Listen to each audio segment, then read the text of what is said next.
Энэхүү подкастуудаараа гэмт хэрэг, болсон явдал, сэтгцийн гач үйлдэлүүдээс үүдэлтэй хүн амны хэрэг зэргийг хүмүүст сэрэмжлүүлэх үүднээс бэлтгэж та бүхэндээ хүргэж байна. Дээрх агуулгуудын хүрээнд сэтгэл санаа тавгуутах магадлалтай учраас жирэмсэн эхчүүд сэтгэл санаа докторгүй байгаа үедээ мөн 18-аас доош насныхан сонсохгүй байхыг зөвлөе. Энэ нь хувь хүний сонголт учраас хэрв сонсох явцад контентын ярианы агуулгаас болж сэтгэл санаа тагвархвал таныг сонсгоо зогсоогоорой гэж зөвлөе. Crime Station Podcast.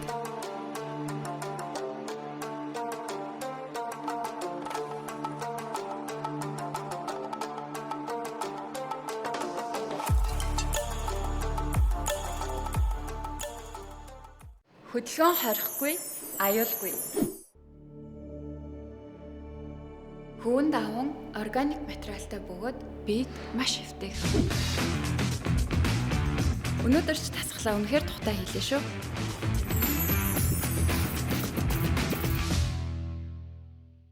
Сайн байцгаана уу сонсогчдоо, бүгдээрэнд намралтын өдрийн мэнд хүргэе. За ингээд энэ удаагийн подкаст маань маш сонирхолтой байх болов гэж найдаж байна. За миний хувьд яг Bruce Lee гэх хүний талаарх мэдээллийг бэлдэж явах үеэр ч гэсэн сонирхолтой байсан. Та бүхэнд хүрхийг тэсэн ядан хүлээсэн нэг тим дугаар боллоо. За Bruce Lee-гийн талаарх мэдээллийг бол хэдэн сарын өмнө ерөнхийдөө төлөвлөжчихсөн байж байгаад ингээд энэ өдөр та бүхэнд хүрэхээр боллоо. За дугаарт маань хүч нэмэхээр Руслан хүрэлцэн ирсэн байна. Сайн байцгаана уу. За тэгэхээр өнөөдрийн дугаар дээр би болохоор ерөнхийдөө яг Bruce Lee нас барах үе болон за түүний өхлийнх нь задлан шинжилгээний талаарх тэр яриан дээр голцоо төвлөрөх болно. За Русланы хувьд юм дээр төвлөрье гэж бодсон бай. Ерөнхий замналлахын талаар гэх юм уу? Амьдралын зам. Тийм.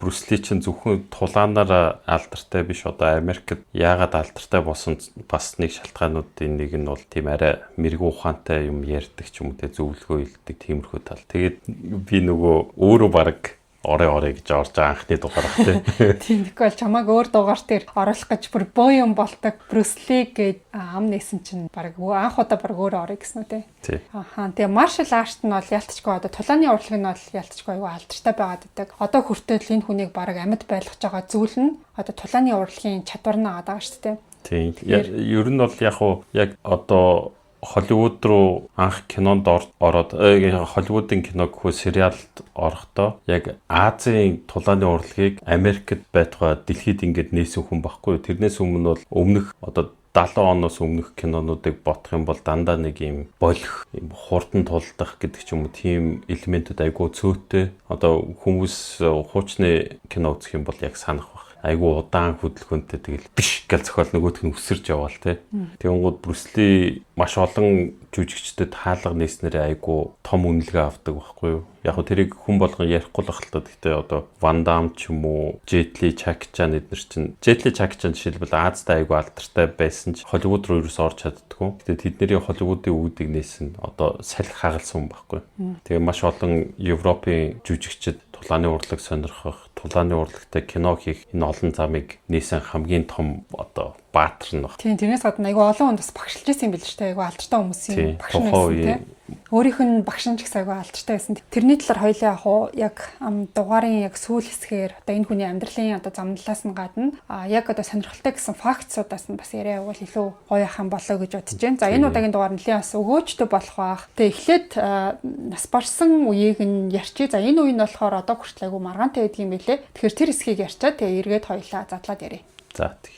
Bruce Lee тулааны урлагийнхаа дэлхийд даяар сая хүний хүндэтгэлийг хүлээсэн гайхалтай тамирчин хүн байсан гэдэгтээ хинч маргалдахгүй бах. За хөдөлгөөн нь маш хурдан бараг удаашруулж харахгүй бол энгийн хүний нүдээр гүйцэж харахааргүй хэмжээнд гүйцэтгэл үзүүлдэг гэсэн яриа байдаг. Тамирчин гэсэн гуншинтай зэрэгцээд тэр бол Холливуудын од болж чадсан. За ямар ч саад бэрхшээлийг даван туулж чаддаг нэгэн болсон байсан. Гэхдээ харамсалтай нь 1973 оны 7 сарын 20-нд найз эмэгтэйгийнхээ байранд ухаан алдаж комонд орсны дараа сэжигтэй нөхцөл байдалтайгаар нас барсан байдаг. Бүх хүмүүсийн хувьд энэ өхөөлд итгэхийг огт хүсээгүй. За Bruce Lee бол биеийн хувьд эрүүл, төгс бэлтгэл одоо хийгдсэн тамирчин хүн байтал нас барсан гэхдээ нийтээрээ шахуу итгээгүй тийм баг боломжгүй юм шиг санагдчихсан. Тэгээд ч насны хувьд бол 33-тай за ихэнх мэдээлэлээр одоо 32-тай гэж тэмдэглэгдсэн байдаг. Бүхий л салбарт дэлхийн хэмжээний од болж гялалзаж явсан эд үеийн байсан. За албан ёсны дүгнэлтээр бол түүний тархи нь хавцсан байдалтай. За энэ нь болохоор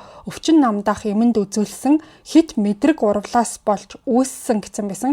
Гэхдээ энэ тайлбар өнөөдрийн хүртэл олон хүнд их эргэлзээтэй санагддаг. Ганц ширхэг эмнээс болж нас барах магадлал маш бага гэж үзэх хүмүүс олон байдаг. Нас барснаас хойш одоо аль хэдийнэ 53 жил өнгөрсөн ч гэсэн Брюс Лигийн үхлийг тойрсон маргаан намжаагүй. За зарим хүмүүс бол түүнтэй муудалцсан хүмүүс нь хордуулж алсан, зарим нь болохоор Хонконгийн мафийн далуулсан гэж үздэг.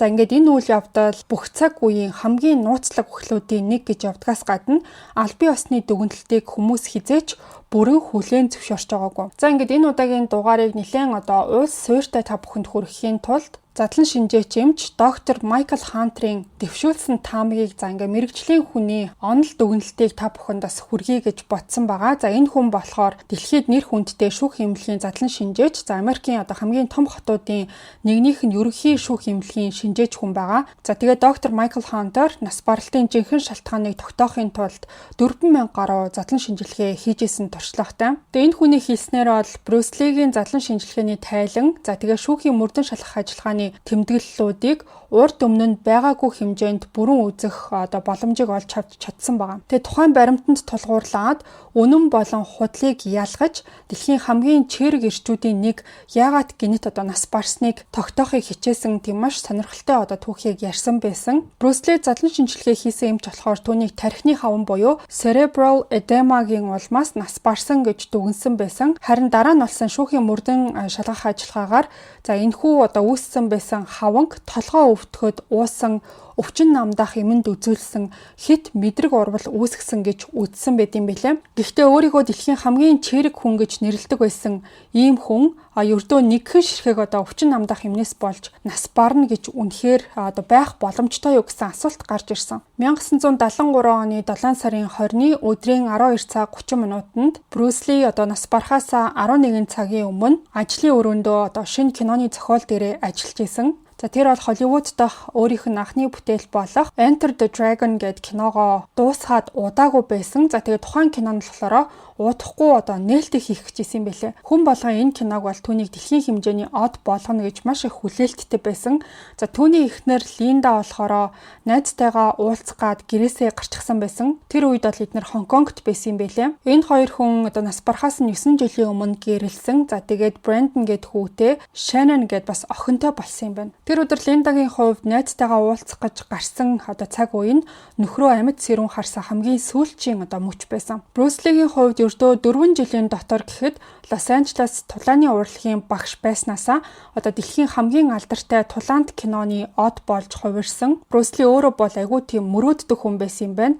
За би Холливуудад гарна, би киноны од болно гэж дотроо одоо маш их тийм том хүсэл мөрөөдөлтэй байсан гэж хэлж болно. Тухайн мөрөөдлөө биелүүлэхийн тулд маш их төвлөрдөг, энгийн хүнээс одоо гармааргүй тийм их хүсэл тэмүүлэлтэй байсан гэдгийг тухайн үеийн хүмүүс л ерөөсөө ойлгодоггүй байсан гэж яригддаг. Гэхдээ харамсалтай нь одоо ийм өндөр төвшний одоо өндөр хүсэл тэмүүлэл нь Брюс Лид сэтгэл зүйн болон бие махбодын хувьд асар их дарамтыг учруулж исэн. Тэр бол өөрөө маш тийм хатуу ханддаг хүн байсан юм байна.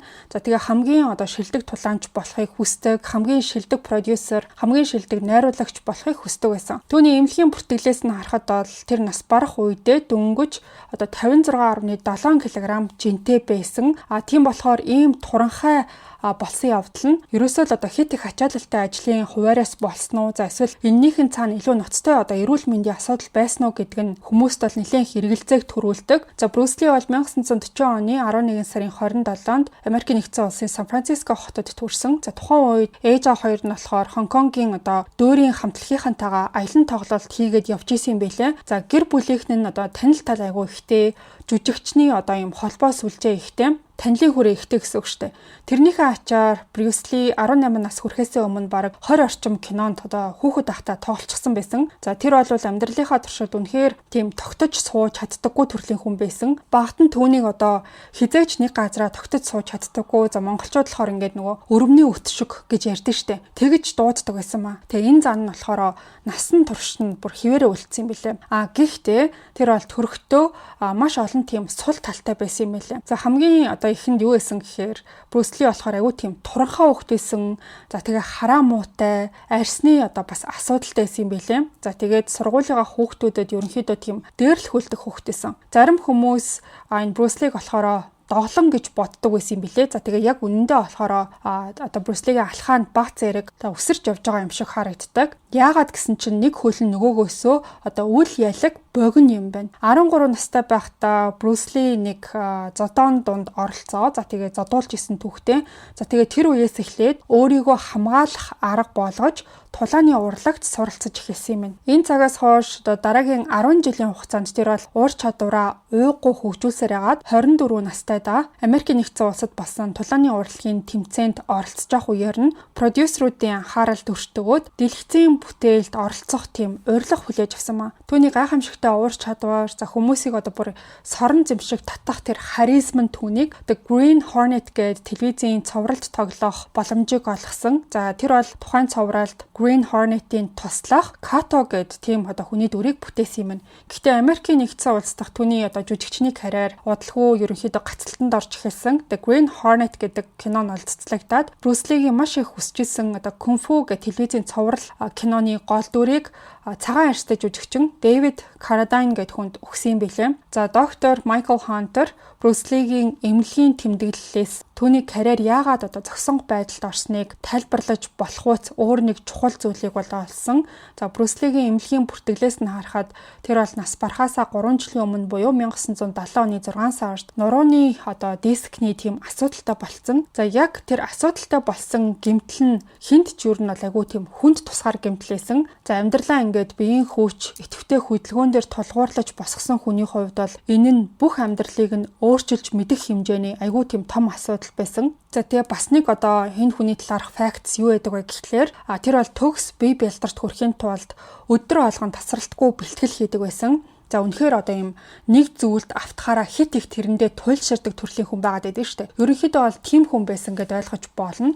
Тэр арга 24 цагийн турш заримдаа одоо унтахгүй ч юм уу тэгж одоо дасгал хийж байгаа юм шиг тийм байдалтай харагддаг байсан. Нэг удаа Брюс Ли мөрөн дээрээ асар их одоо хүнд жинтэй зүйл тавиад за бэлхүүсээрээ урагшаа бүхийж жогоод дахиад босдог тийм одоо хүчний дасгал хийж авах үеэрээ нурууныхын диск нь одоо цүлхийн гэж ярьд юм байна л да. Тэрнээсээ болоод бол тэсгийн арга хүчтэй өвдөлт мэдэрч эхэлсэн байгаа. Нуруу нь болохоор ясан нугалмуудаас тогтдог гэдгийг та бүхэн мэдж байгаа бах. За тэгээд тэдгэрийн хооронд нь цохилт, даралтыг зөөлрүүлдэг одоо диск байрладаг. За диск нь болохоор хоёр давхар бүтэцтэй. Дотор хэсэг нь болохоор зөөлөн тийм гээл шиг бүтэцтэй байдаг бол гаднах хэсэг нь илүү тийм зузаан бат бөх байдаг. За диск цүлхийх үед болохоор доторх зөөлөн хэсэг нь гаднах бүрхүүлийг цоолж гарснаар нурууны мэдрэлүүдийг дараад маш хүчтэй одоо өвдөлтийг үүсгэх юм байна. Эмчнэр Брюс Лид түүний нурууны гэмтэл нь маш тийм ноцтой болохоор дахиж хизээч одоо кунфугаар хичээллэж чадахгүй чи ингэх одоо боломжгүй гэдгийг бол маш сайн тайлбарлаж хэлсэн.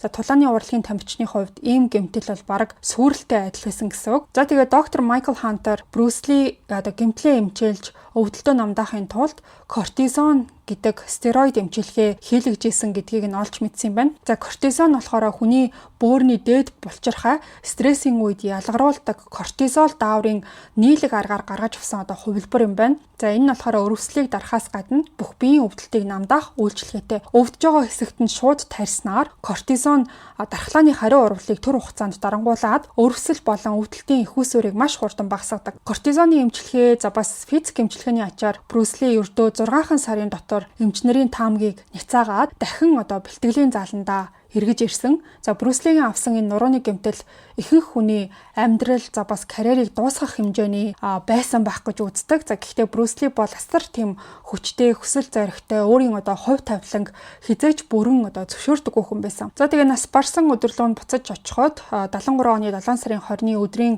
15 цагт Брюс Ли болохоор бизнесийн хамтрагч Raymond Chow гээд дараагийнхаа кино төслийн талаар энэ хүнтэй ярилцахаар явж очисон. За 1971 онд Америкт Брюс Лигийн жүжигчний ажил бараг зогсон байдал орсны дараа тэр бол Хонконг руугаа буцаж очиод энэ уулзаад байгаа Raymond Chow гэдэг хүнтэй хамтарч ажиллаж эхэлсэн юм билээ. За тухайн үед тэр бол нэг кинонд ердөө $7500 хөлс аваад бага төсөвтэй кинонуудад тоглодог байсан юм байна. Гэхдээ тухайн кинонууд нь кассийн орлогоороо бол бүр асар их хэмжээний амжилт олсон. За удалгүй Брюс Ли Холливуудын санхүүжилттэй Enter the Dragon гэдэг киноны гол дүрийг бүтээх санал авсан юм байна. За мэдээж энэ кино бол түүнийг дэлхийд даяар танигдсан од болгож чадсан. За тэгээ доктор Майкл Хантер болохоор Брюс Лигийн эмнэлгийн баримтуудаас нэг үнэхээр өөрийг нь гайхшруулсан гэж хэлж болохоор нэг мэдээллийг олсон юм байлээ. За тэр нь баг бүх хүнд мэдэгдэж болохооргүй тийм айгүй нууц юм шиг хадгалагдаж ирсэн зүйл байсан. Ерөнхийдөө бол Брюс Лиг юу ингэж их хүчтэй хөдөлгөж ирснийг нь ойлгоход айгүй их тийм тусалсан мэдээлэлс юм байна л да. Тэр нь болохоор крипторхизм гэдэг эмгэг юм байна. Энийг та бүхэнд жоохон тайлбарлаад хэлээд өгье. За энэ крипторхизм гэдэг нь болохоор нэг төмсг нь төрөх үедээ хуухнаг руугаа буугаагүй тийм эмгэг юм байна л да. Тэгээ энэ болохоор ихвчлэн өөр тогтоох, чадвар буурах, төмсгний хорт хавдрын эрсдлийг нэмэгдүүлэх, бас нас ахих үеэр сэтгэл зүйн асуудалтай бас ингээд холбоотой болчт юм байна.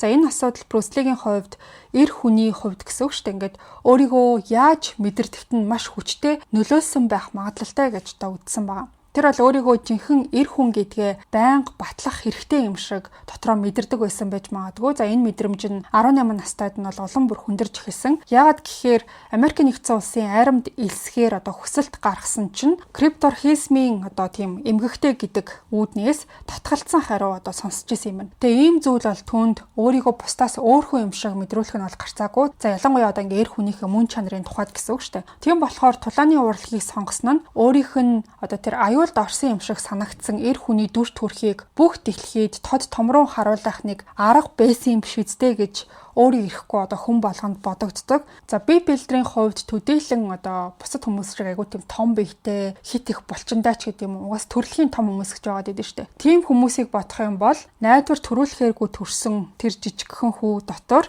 төгс төгөлдөрт хүрэх гэсэн хизээч бууж өгдөггүй, дийлдэшгүй хүсэл зориг бол байсан. За тэр л хүсэл зориг бол эцэстээ өнөөдөр бидний мэдэх Брюс Ли гэх домогт хүнийг бол бүтээсэн. За тэгээд Майкл Хантер эмчийн хэлснээр бол крипторхизм гэдэг нь бол түүний өхлийн шууд шалтгаан болоогүй.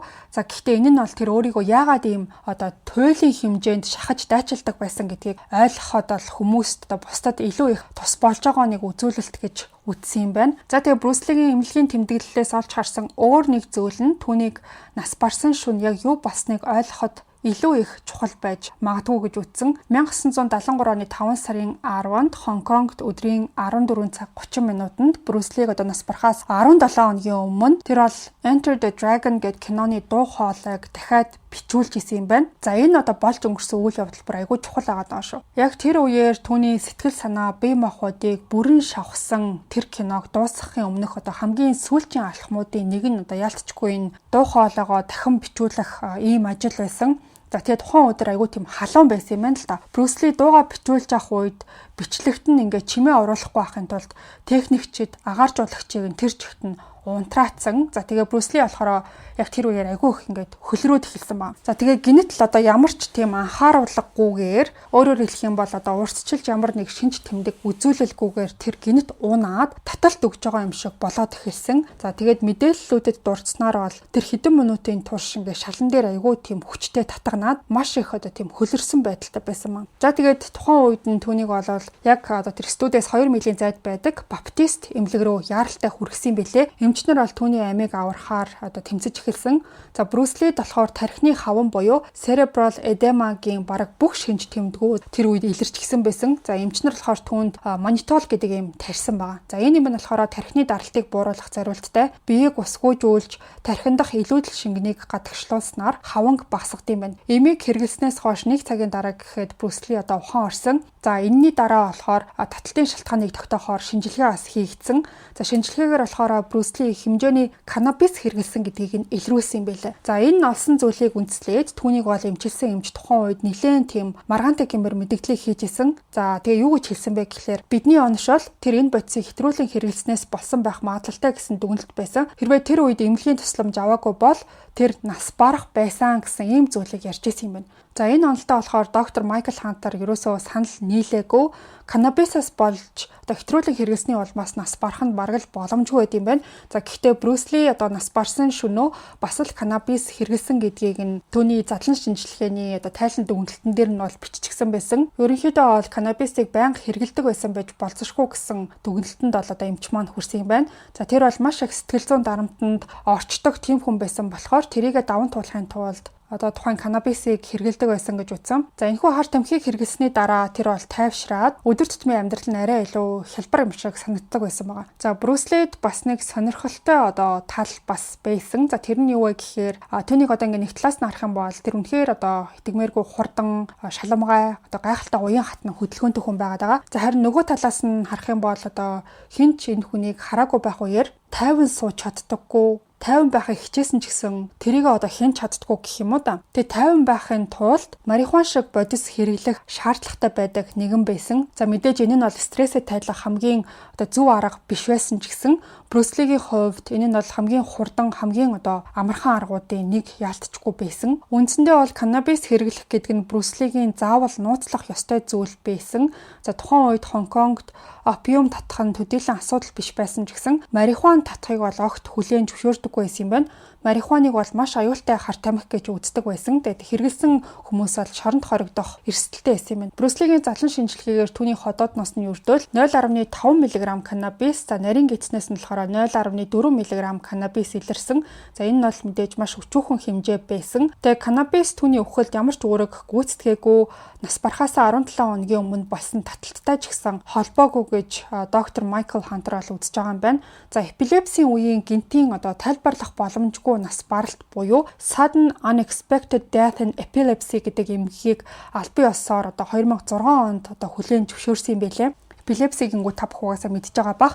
За энэ өвчин бол жил болгон зөвхөн Америкт л гэхэд ойролцоогоор 8000 хүртэлх хүний амьд хүрдэг. За ихэвчлэн 20-40 насны эрэгтэйчүүдэд тохиолддог юм байна. За энэ нь болохоор таталтын улмаас зүрх уушиг гэнэт ажиллахаа болдог эмгэг юм байна. За ихэвчлэн одоо нойр дутуу байх, хит их стрессээс болж өдөөгддөг өвчин юм байна. Брюс Ли нас барахаасаа хэдэн 7 хоногийн өмнө студид одоо таталтөгч унах үедээ ер нь бол ээлт харагдах хэмжээний стресстэй байсан. За тэрнийхэн дараа өгсөн таталт нь эпилепсийн атак гэж байд юм байна л та. Тэрний бараг бүх шинж тэмдгийг агуулж исэн гэж утсан. Тэгээд ч өөр нь энэ нь бол Брюс Лигийн анхных нь тийм таталт өгсөн удаа бол байгаагүй.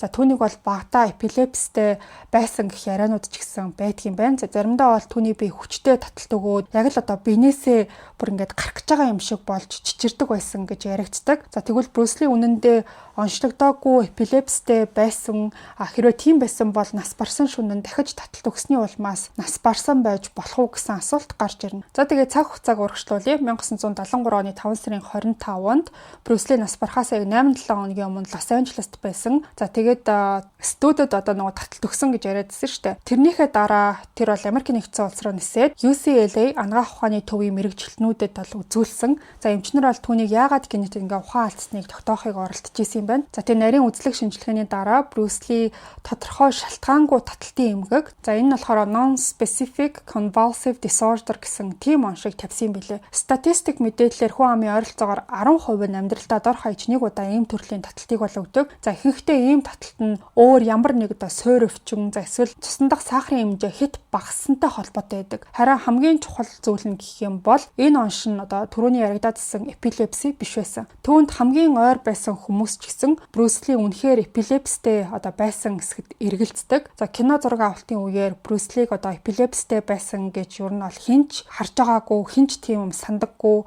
кунфугийн сургуулийн үед ч гэсэн хинч тийм зүйл ярьж байгаагүй юм байна. Насанд хүрээд кинонд тоглож байгаа хугацаанд хинч түүнийг эпилепсийн атакт өртсөн өнтер гэж ярьсан тийм зүйл байдаггүй. За Брюс Лигийн эхнэр Линда Ли ч гэсэн нөхрөө эпилепстэй байсан гэх мэдээллийг бол ор тас өгөөсгдөг. За тэр бол нөхөртөөгөө хамт амьдрсан амьдралынхаа туршид бол ийм асуудал байсан гэдэгтээ огт санал нийлдэггүй. За Брюс Ли бол хаяа нэг таталт өгдөг байсан бол үнэн. Гэхдээ шүүхийн мөрдөн шалгах ажиллагааны тайлангуудыг харахаар нас барсан шөнө нь бол түүнийг таталт өгчээсэн гэдгийг нь харсан гэрч нэгч байгаагүй. Тиймээс доктор Майкл Хантер эпилепсийн үеийн гинтийн нас баралт бас таталттай холбоотой ямар ч шалтгааныг Брюс Лигийн үхлийн шалтгаанаас тэр чигт нь хассан. За тэгээ 1973 оны 7 сарын 20-ны оройн 19 цагт Хонконгт ингээд Брюс Ли яг нас барахаас 4 цагийн өмнө тэр бол бизнесийн хамтрагч Raymond Chow жүжигчин Betty Tin Pei-ийн байранд нь байсан. За тэд бол Betty-гийн тоглох гэжсэн шинэ кино болох Game of Death гэдэг киноны зохиолыг хамтдаа хоорондоо ярилцаад байж исэн юм байна. За Bruce Betty хоёрын хооронд хайр дурлалын харилцаа бол байсан гэж үздэг.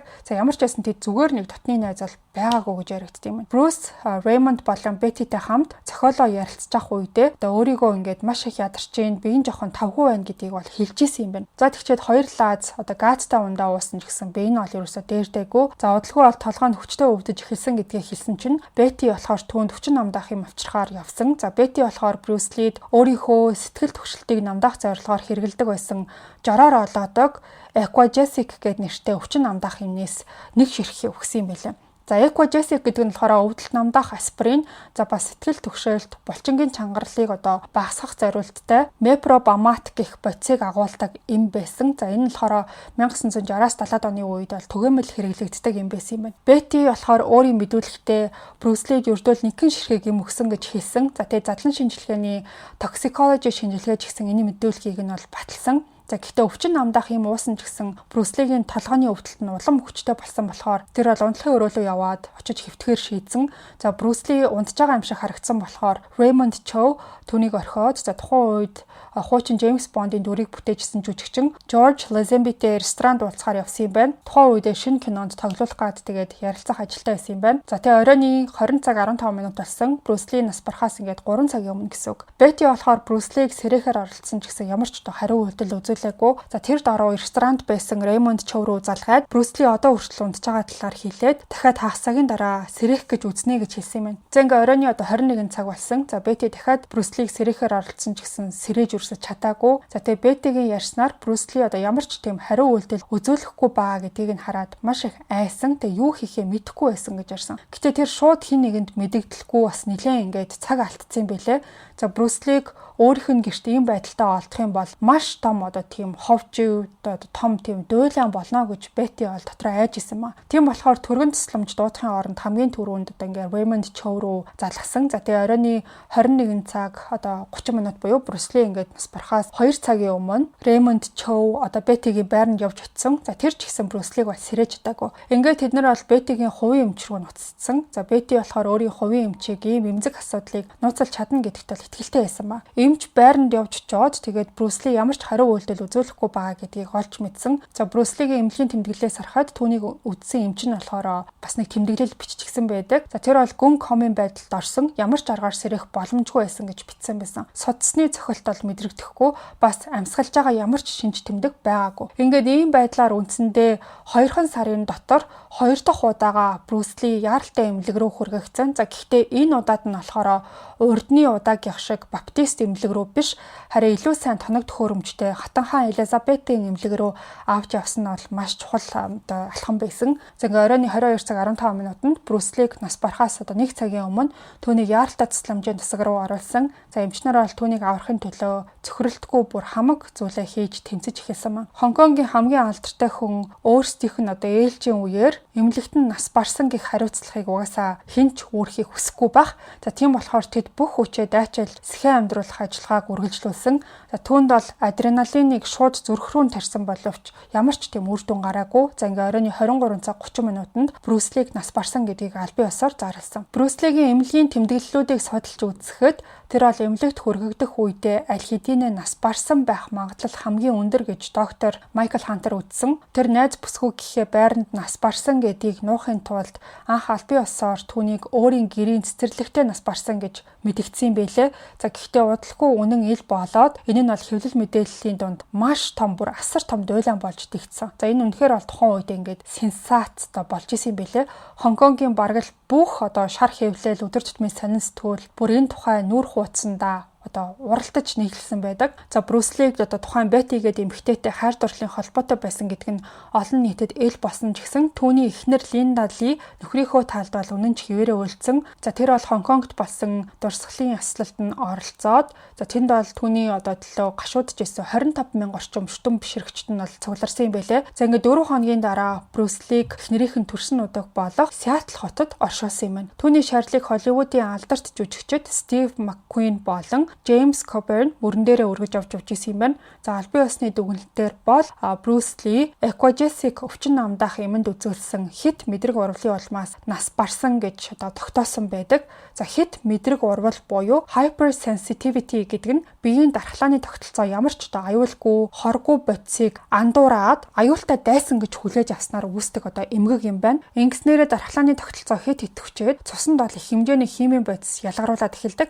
За биеийг хамгаалахын оронд дархлааны систем өөрийнхөө эд эрхтэн лөө давталж эхэлдэг. За хэрвээ энэ үйл явцыг зогсоож чадахгүй бол амь насанд аюултай байдалд хүргэж болдог. Шүүхийн мөрдөн шалгах ажиллагааны аль бие усны дүгнэлттэй доктор Майкл Хантер санал нийлэхгүй байгаа хэд хэдэн шалтгаан байгаа гэж үзсэн. За нэгдүгээр талаараа хэрвээ үнэхээр үхлийн шалтгаан нь хит мэдрэг урвал байсан юм бол амьсгалын дээд зам нь айгүй тийм хавдсан байх ёстой. За гэхдээ задлан шинжилгээний тайланд бол тийм шинж тэмдэг огт тэмдэглэгдээгүй байсан. За бас урд нь Брюсли ийм төрлийн хит мэдрэг урвал үзүүлж исэн ямар ч өвчний түүх бол байдаггүй. Тийм болохоор энэ өвчин намдаах эмэнд үзүүлсэн hypersensitivity гэдэг зүйл нь Брюслигийн үхлийг тайлбарлаж чадахуйц гэж үзэхгүй байгаагаа доктор Майкл Хантер ярьсан байсан. За тэгээ Брюсли дөнгөж 32 настайдаа генет нас барсан нь дэлхийд даяараа асар их цочрлыг төрүүлсэн. Өвчин намдаах эмнээс болсон гэсэн энэ дүгнэлт тухайн үеэсээ эхлээд маш их маргааныг дагуулж өнөөдрийн хүртэл олон янзын таамаг бол тасраагүй байдаг. За хоёрдугаарт бол түүний үхэл каннабис хэрэглэснээс эсвэл эпилепсийн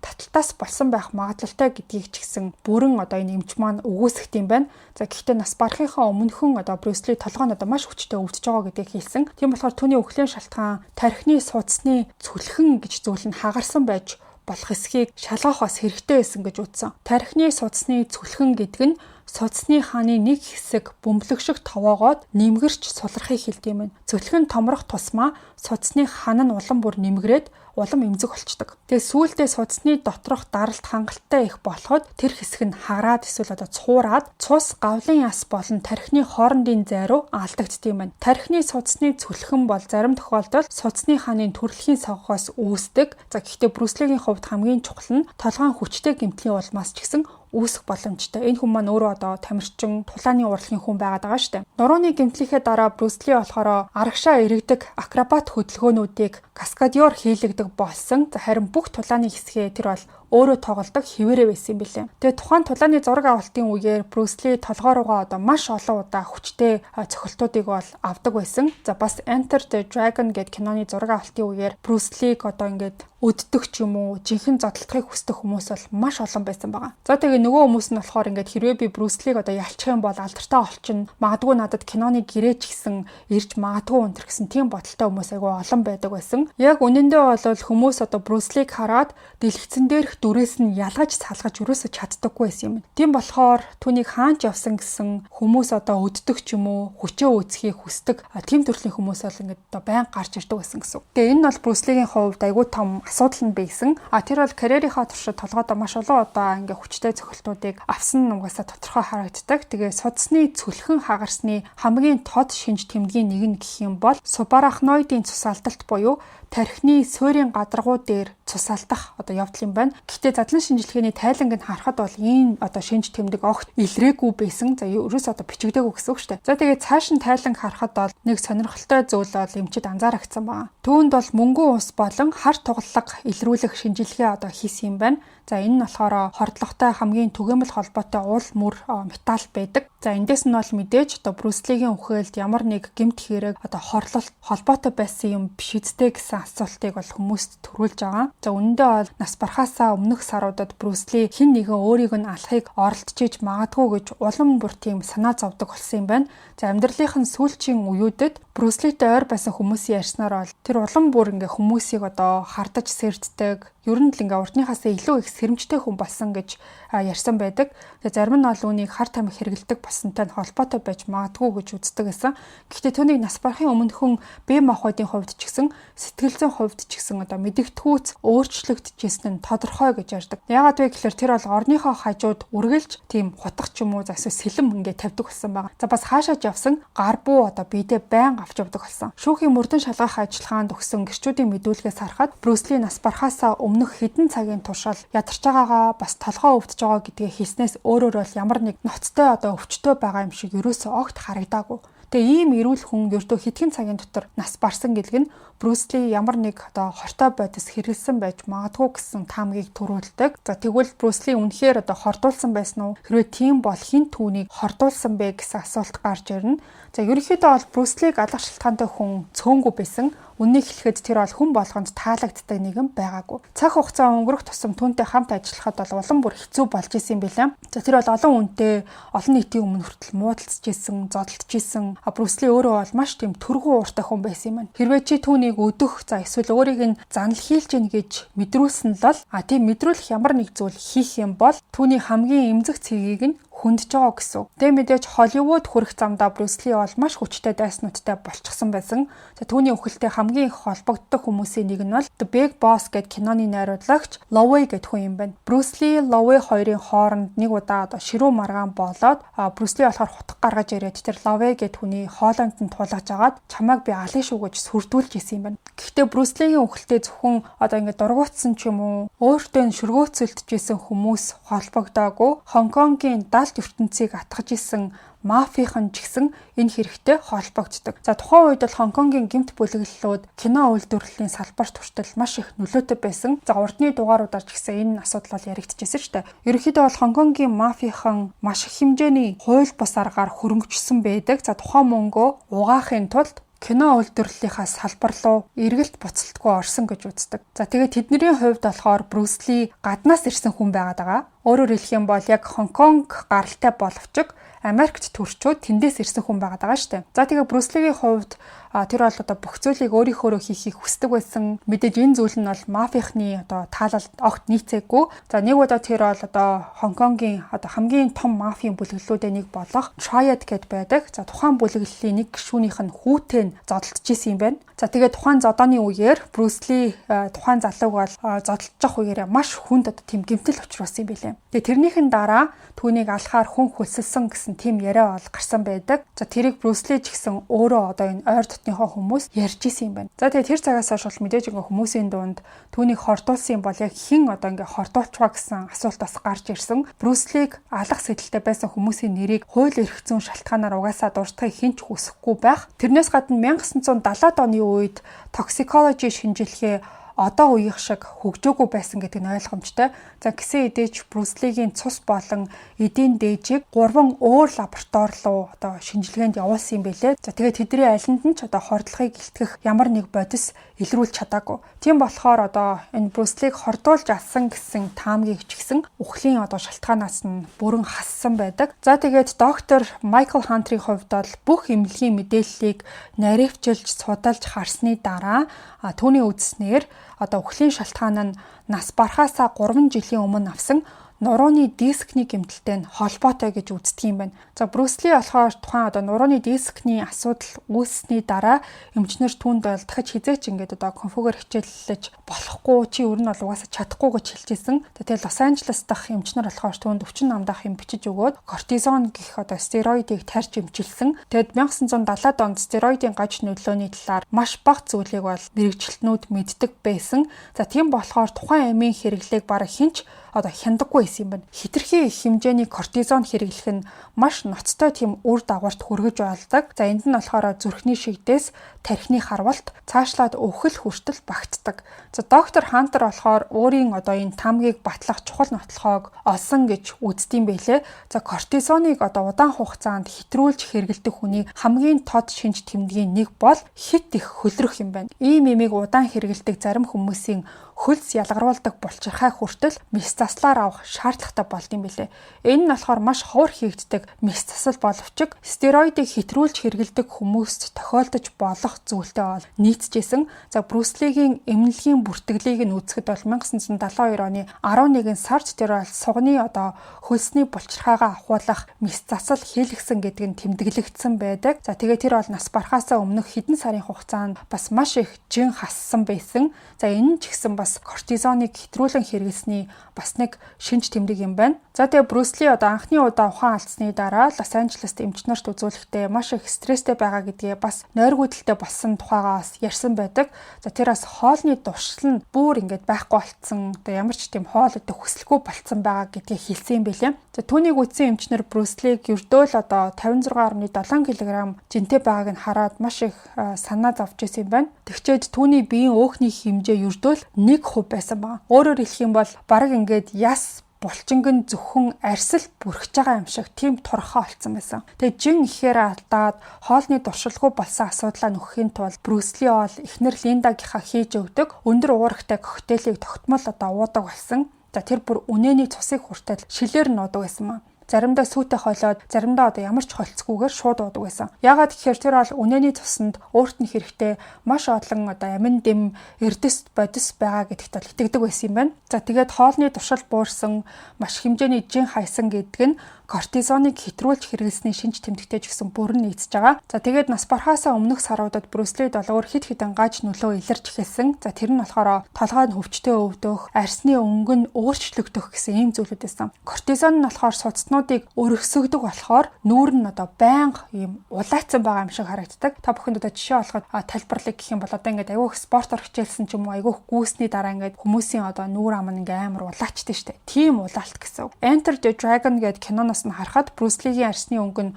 урдныхаасаа одоо эрс одоо илт өөр болсон юм шиг харагддаг. Нүүр нь тийм улаавтар өнгөтэй болцсон байдаг. Тэгээ тухайн киноны зураглаач Чарльз Лоу болохоор тухайн үед Брюс Лигийн арсны өнгө өөрчлөгдөж байгаад нь үнэхээр санаа зовж исэн гэж ярьсан байдаг. За тэгээ кортизоныг удаан хугацаанд хэтрүүлэн хэрэглэх бас нэг гаж нөлөө нь бол ой санамж муудах тийм явдал юм байна. Брюс Лид ч гэсэн ийм шимж тэмдэг бол илэрж исэн юм байна. За тэр бол нэг хүндээ яг ижил түүхээ дахин ярьдаг байсан. За урд нь ярьсан гэдгээ өөрөө ч гэсэн одоо сандаггүй байсан маа. Тэрнээс гадна Брюс Ли улам бүр түргэн одоо ааш зантай түргэн ууртай болсон. Зураг авалтын багийн гишүүдтэй муудалцах, маргалдах, за тэгэл зодолдох тийм асуудлууд нь бол ихсээд эхэлсэн. За түүний одоо хамтран тоглосон жүжигчин Мария И нэг удаа одоо ингэж ярьсан байдаг. Брюс Ли сайхан нэг шинэ Mercedes-Benz машин худалдаж авсан байсан. Тэгээ төрөвчөндөө машиныхаа зураг хийгээд авч явдаг гэсэн. Тэгээд ойролцоогоор 20 минут болгонд тухайн зургийг гаргаж ирээд Мариад үзүүлээд тэгээ урд нь үзүүлсэн гэдгээ ерөөсөө огт сандаггүй байсан гэж ярьсан. Тэгэхээр өөрийнхөө одоо яриаг өөрийнхөө хийж байгаа үйлдэлээ ингээ байнга давтдаг болсон гэсэн. Нурууны гэмтлийнхээ дараа Брюс Ли нас барахаасаа одоо 3 жилийн өмнөөс кортизон хэрэглэж эхэлсэн. Тэгээ энэ бүх нотлохоноос харахад бол тэр хэрэглээгээ хизээч одоо бүрэн тэр чигт ингээ цогсоогоогүй гэдэг нь харагддаг. Кортизоныг 3 жилийн турш тасралтгүй хэрэглэх нь хүний биед маш тийм ноцтой үр дагавар учруулж боолдог. Кортизол болохоор бөөрийн дээд булчирхаагаас ялгардаг хамгийн чухал давруудын нэг байгаа. За тэгээ цусны даралтыг, биеийн усны хэмжээг, давсны тэнцвэрийг зохицуулах тийм үндсэн үүрэгтэй.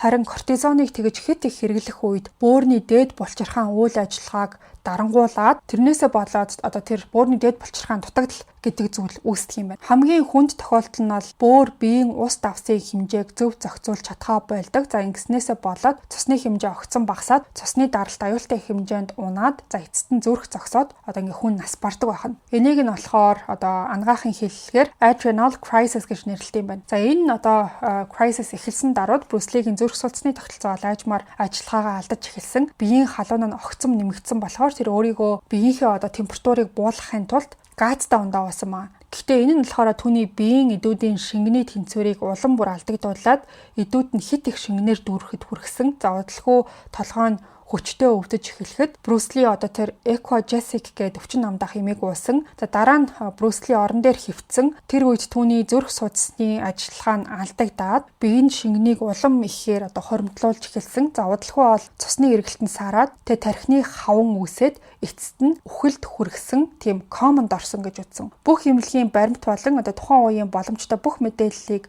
судалсны дараа доктор Майкл Хантерийн үзснээр бол adrenaline crisis гэдэг нь Брюс Лигийн үхлийг хамгийн сайн тайлбарлаж болох үст тийм онош гэж үзэж байгаа юм байна. За тэгээд яг ижил төстэй хүнд байдалд 17 хоногийн өмнө орсон мөртлөө амьд үлдсэн шалтгаан нь бол маш энгийн. За тэр үед болохоор түүнийг эмнэлэгт маш хурдан хүргэсэн.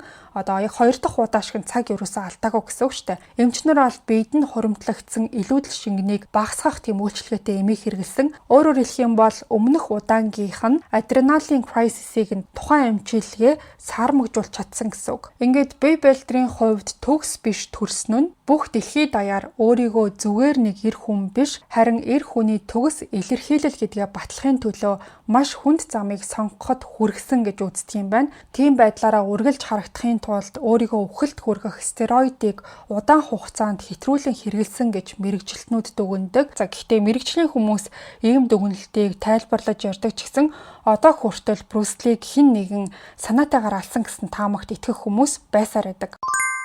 Солонгосын Happy Monday брендийн удаагийн дугаартаа маань хамтран ажиллалаа. Сарын тэмдэг ирэх үеэр тампон хэрэглэхийн давуу талуудыг та бүхэнд хэлж өгье.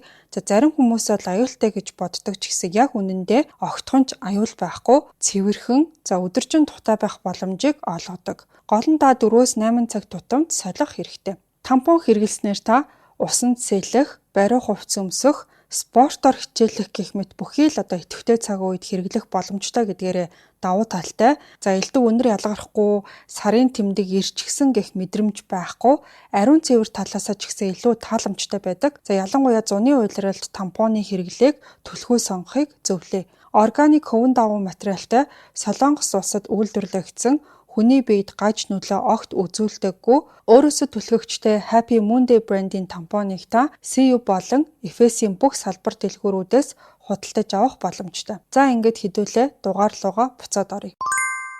За тэгэхээр амиа алдсантай нь холбоотой мэдээлэл гэх юм бол ийм байна. За чиний хувьд юу гэж бодогдов? За миний ярьсан одоо энэ хэсэг дээр чиний сонсож байгаагүй хэсгүүд байсан уу? За тэгээд нөгөө мэрэгжлийн одоо яг задлан шинжээч эмч бас дүгнэлт гаргасан байгаа шүү дээ.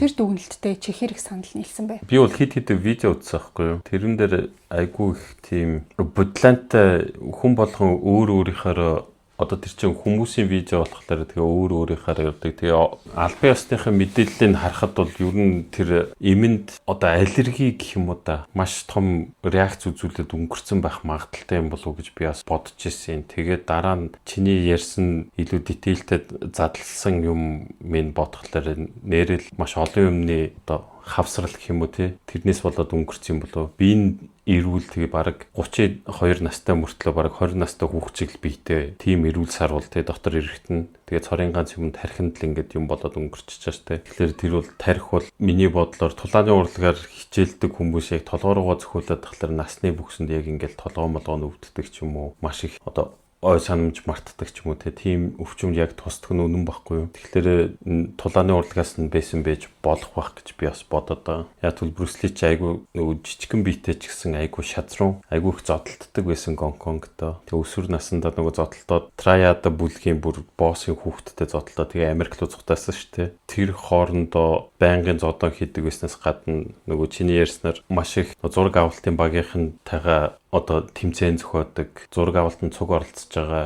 тамирчдтай бас хай тулдчихдаг байсан гэдэг гэж тий. Тэгээ Брюс Ли чи яагаад дандаа тамирчдыг авдаг байсан шалтгаан нь бол нэг жүжигчд яг хурдыг гүйцэхгүй ч юм уу тий. Эсвэл буруу хийх ч юм уу нэг тийм асуудал гараад исэн болохоор яг ингэ мэрэгжлийн тамирчдтай киногоо хийдэг байсан. Гэхдээ бас мэрэгжлийн тулаан, тайзны тулаан хоёр ч өөр болохоор тэрийг бас суралцах хэрэгтэй байдаг. Гэхдээ мэрэгжлийн тамирчин тайзны тулааныг сурах нь тайзны тулаанч мэрэгжлийн одоо хөдөлгөөнийг сурахаас газар тэнгэр шиг тийм ялгаатай хугацаа цацаатай байхгүй. Тэгэхээр тэр нь бас айгүй аятайхан өөрт нь зохимжтой санагдаад кинонд оруулдаг гэсэн юм болов. Тэгэл айгүй их бэртэл аавна. Ер нь бол кино ч гэсэн бэртэл аавна шүү дээ. Одоо Jackie Chan ч баг бүтэн яс үлдээгүү гэдэг шүү дээ. Кинонд л зөвхөн тоглож ирсэн хүн гэхэд тэр бэртлүүд нэлээд нөлөөсөн баха. Тэр нугасны бэртэл. Чинь баг штанг өргөж байгаа нургуу гэмт хийсэн юм шиг үлээ. Нурууны гэмтэл нь. Тийм. Хүнд жингийн зүйл барьсан штанг лсэн бах те баг. Тэгээ одоо энэ нөгөө хиний Брюс Лигийн хамгийн анх нөгөө одоо тулаан сорсон чинь 13 настайгаас эхэлсэн гэдэг байгаа шүү дээ. Тэгээд одоо энэ Wing Chun гэсэн тийм юу байгаад байгаа байхгүй юу? Бас нэг тулааны нэг урлаг агаад байхгүй. Энэ нь одоо яг ямар учиртай юм? За Wing Chun-ыг болохоор нөгөө бидний мэддэг Японоос сурсан гэдэг байгаа шүү дээ. Тэр зодоонд ороод зодуулаад тэрнээс хойш ингээ би бие хамгаалах хэрэгтэй юм байна. Ер нь бол ингээд хүнийг зодно гэхээсээ илүү өөрийгөө хамгаалж сурах нь айгүй чухал юм байна гэдгийг ойлгосон юм шүү. Тэгээ Винчуны талаар нэрээ чи юу мэддэг вэ? Одоо Японы киног үзэхлээр л Винчун дээр бүх хүмүүсийг ингээл амар зодоод идэв штэ. Гэхдээ юм нэг том хөдөлгөөнгөө Винчуны түүх нь бол эмэгтэй хүнд зориулсан тулааны урлаг байхгүй юу? Тийм үү? Эмэгтэй хүнд яагаад зориулсан бэ гэхээр өөрийнх нь жижиг сул биеэрээ за эмэгтэй болгоныг хэлээгүй шүү. Одоо фитнес явахтууд бол хүчтэй л байх л та. Тийм. Гэхдээ миний хэлэх гээд байгаа нь биеийн харьцаанаас үл хамааран өрсөлдөгчөйгөө дийлэхэд зориулсан тийм тулааны урлаг байхгүй.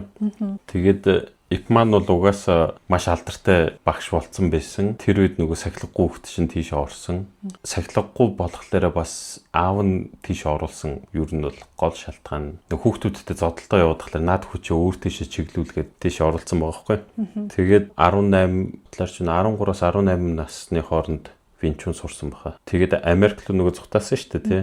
Тэгээ Америк руу зугтаачаад хятад тулааны урлагийг ерөөсөө гадаадуудад заадаггүй байсан үе байхгүй юу? 70-аад оны үед те 70 гэж хутлаар чинь 60-аад оны үед. Тэгээд тэр үед цаат чинь хийх ажил олдохгүй болохоор сургууль нийцэж байгаа байхгүй. Ажил олсон мөнгөөрөө байр орлоод кунфугийн сургуульд нээгээд одоо Винчун заадаг. Тэгээ Винчунаа зааж байгаад нөгөө бусад хятад тулааны одоо кунфугээ заадаг тэнцээдэг хүмүүс нь дургу болоод тэгээд Брюслиг тулаан дуудаад Брюслийн өөрийгөө бодохдоо одоо 10 секундын дотор тэр хүнийгээ дийлнэ гэж бодсон байгаа. Гэтэ яг үүндээ 3 минут зодтолж арайч нэг дийлсэн байхгүй. Тэгээд миний энэ хурдан хөдөлгөөн энэ техник мехникүүд бол гоё харагддаг болохоос биш яг импакт нөлөө үзүүлэхдээ айгүй муу юм байна гэд өөрийнх нь житкундо гэдгийг үүсгэн байгуулахын төлөө тэр чинь бараг 200 ном уншаад бүх ингээд тулааны урлагуудыг судалжаад янз бүрийн дитейлүүдийг авчаад өөрийнх нь житкундо гэдгийг гаргаж. Тийм житкундо гэсэн нэртэй тийм. Тэгээд энэ өөрийн гэсэн яг энэ тулааны урлагийн юм одоо энийг чи юу гэх юм бэ? Одоо урсгал гэх юм уу? Тийм. За энэ урсгалаа ингээд бүр зүгээр нэг зүгээр л зодолтой өнгөрдөг биш философийн төвшөнд ингээд хавсарч ингээд хийсэн байхгүй. Тэгээ тэрний ингээд гол санаа нь гэсэн чинь илүү үр ашигтай хөдөлгөөн их одоо ямар ч ингээд ашиггүй гар хөлөөс авчих гэсэн тийм байхгүй заяа. Яг ингээд гол одоо цохилтууд ч гэдэг юм уу гол хөдөлгөөнийг хийн. За тэгэнгүүтээ ямар нэг хатуу дүрмд юусоо баригдахгүй. За тэгээд альч тулааны урлагаас зөвхөн хэрэгтэй зүйлийг гэсэн ийм одоо философор энэ житкундо гэдгийг үүсгэн байгуулсан. Тийм нэг житкундогийнх нэг онцгүй юм нь одоо эрэгтэй хүний бэлэг эрэгтэн рүү айгүй их зохилт өгдөг.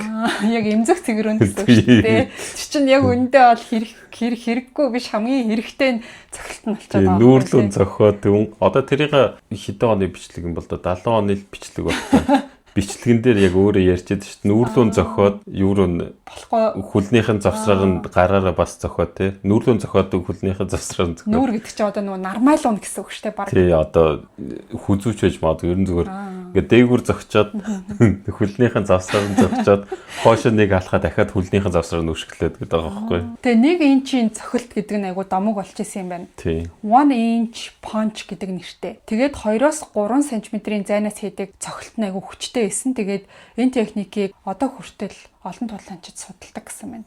Тэр нь болохоор ямар учиртай юм? Яг 1 inch punch чинь яг үүндээ punch биш түлхэлт байхгүй юу? Тэгээд тэрийг бол одоо маш олон хүн хийж чадна яг үүндээ. Одоо хийж чаддаг болцсон юм биш үү тийм үү? Тэр яг би яаж тайлбарлах юм те? Одоо 60 онд тулааны урлагчин тэгж амар хөгжөөг байсан байхгүй юу? Хүмүүс яг сонирхоод үзэх юм бол бүр эртний каратегийн бичлэг эднэр үзэх юм бол хэнийг ч зодож дийлэхэргүй бичлэг эднэр байдаг байхгүй юу? Тэгээд бүр хуучны тулааны урлаг одоо бүр хөгжөөд одоо UFC-г бол маш олон хүмүүс мэдж байгаа бох те. Тэр үед амар алдартай байсан тамирчид UFC-гийн энгийн тамирчныг одоо л зодож дийлэхгүй байхгүй.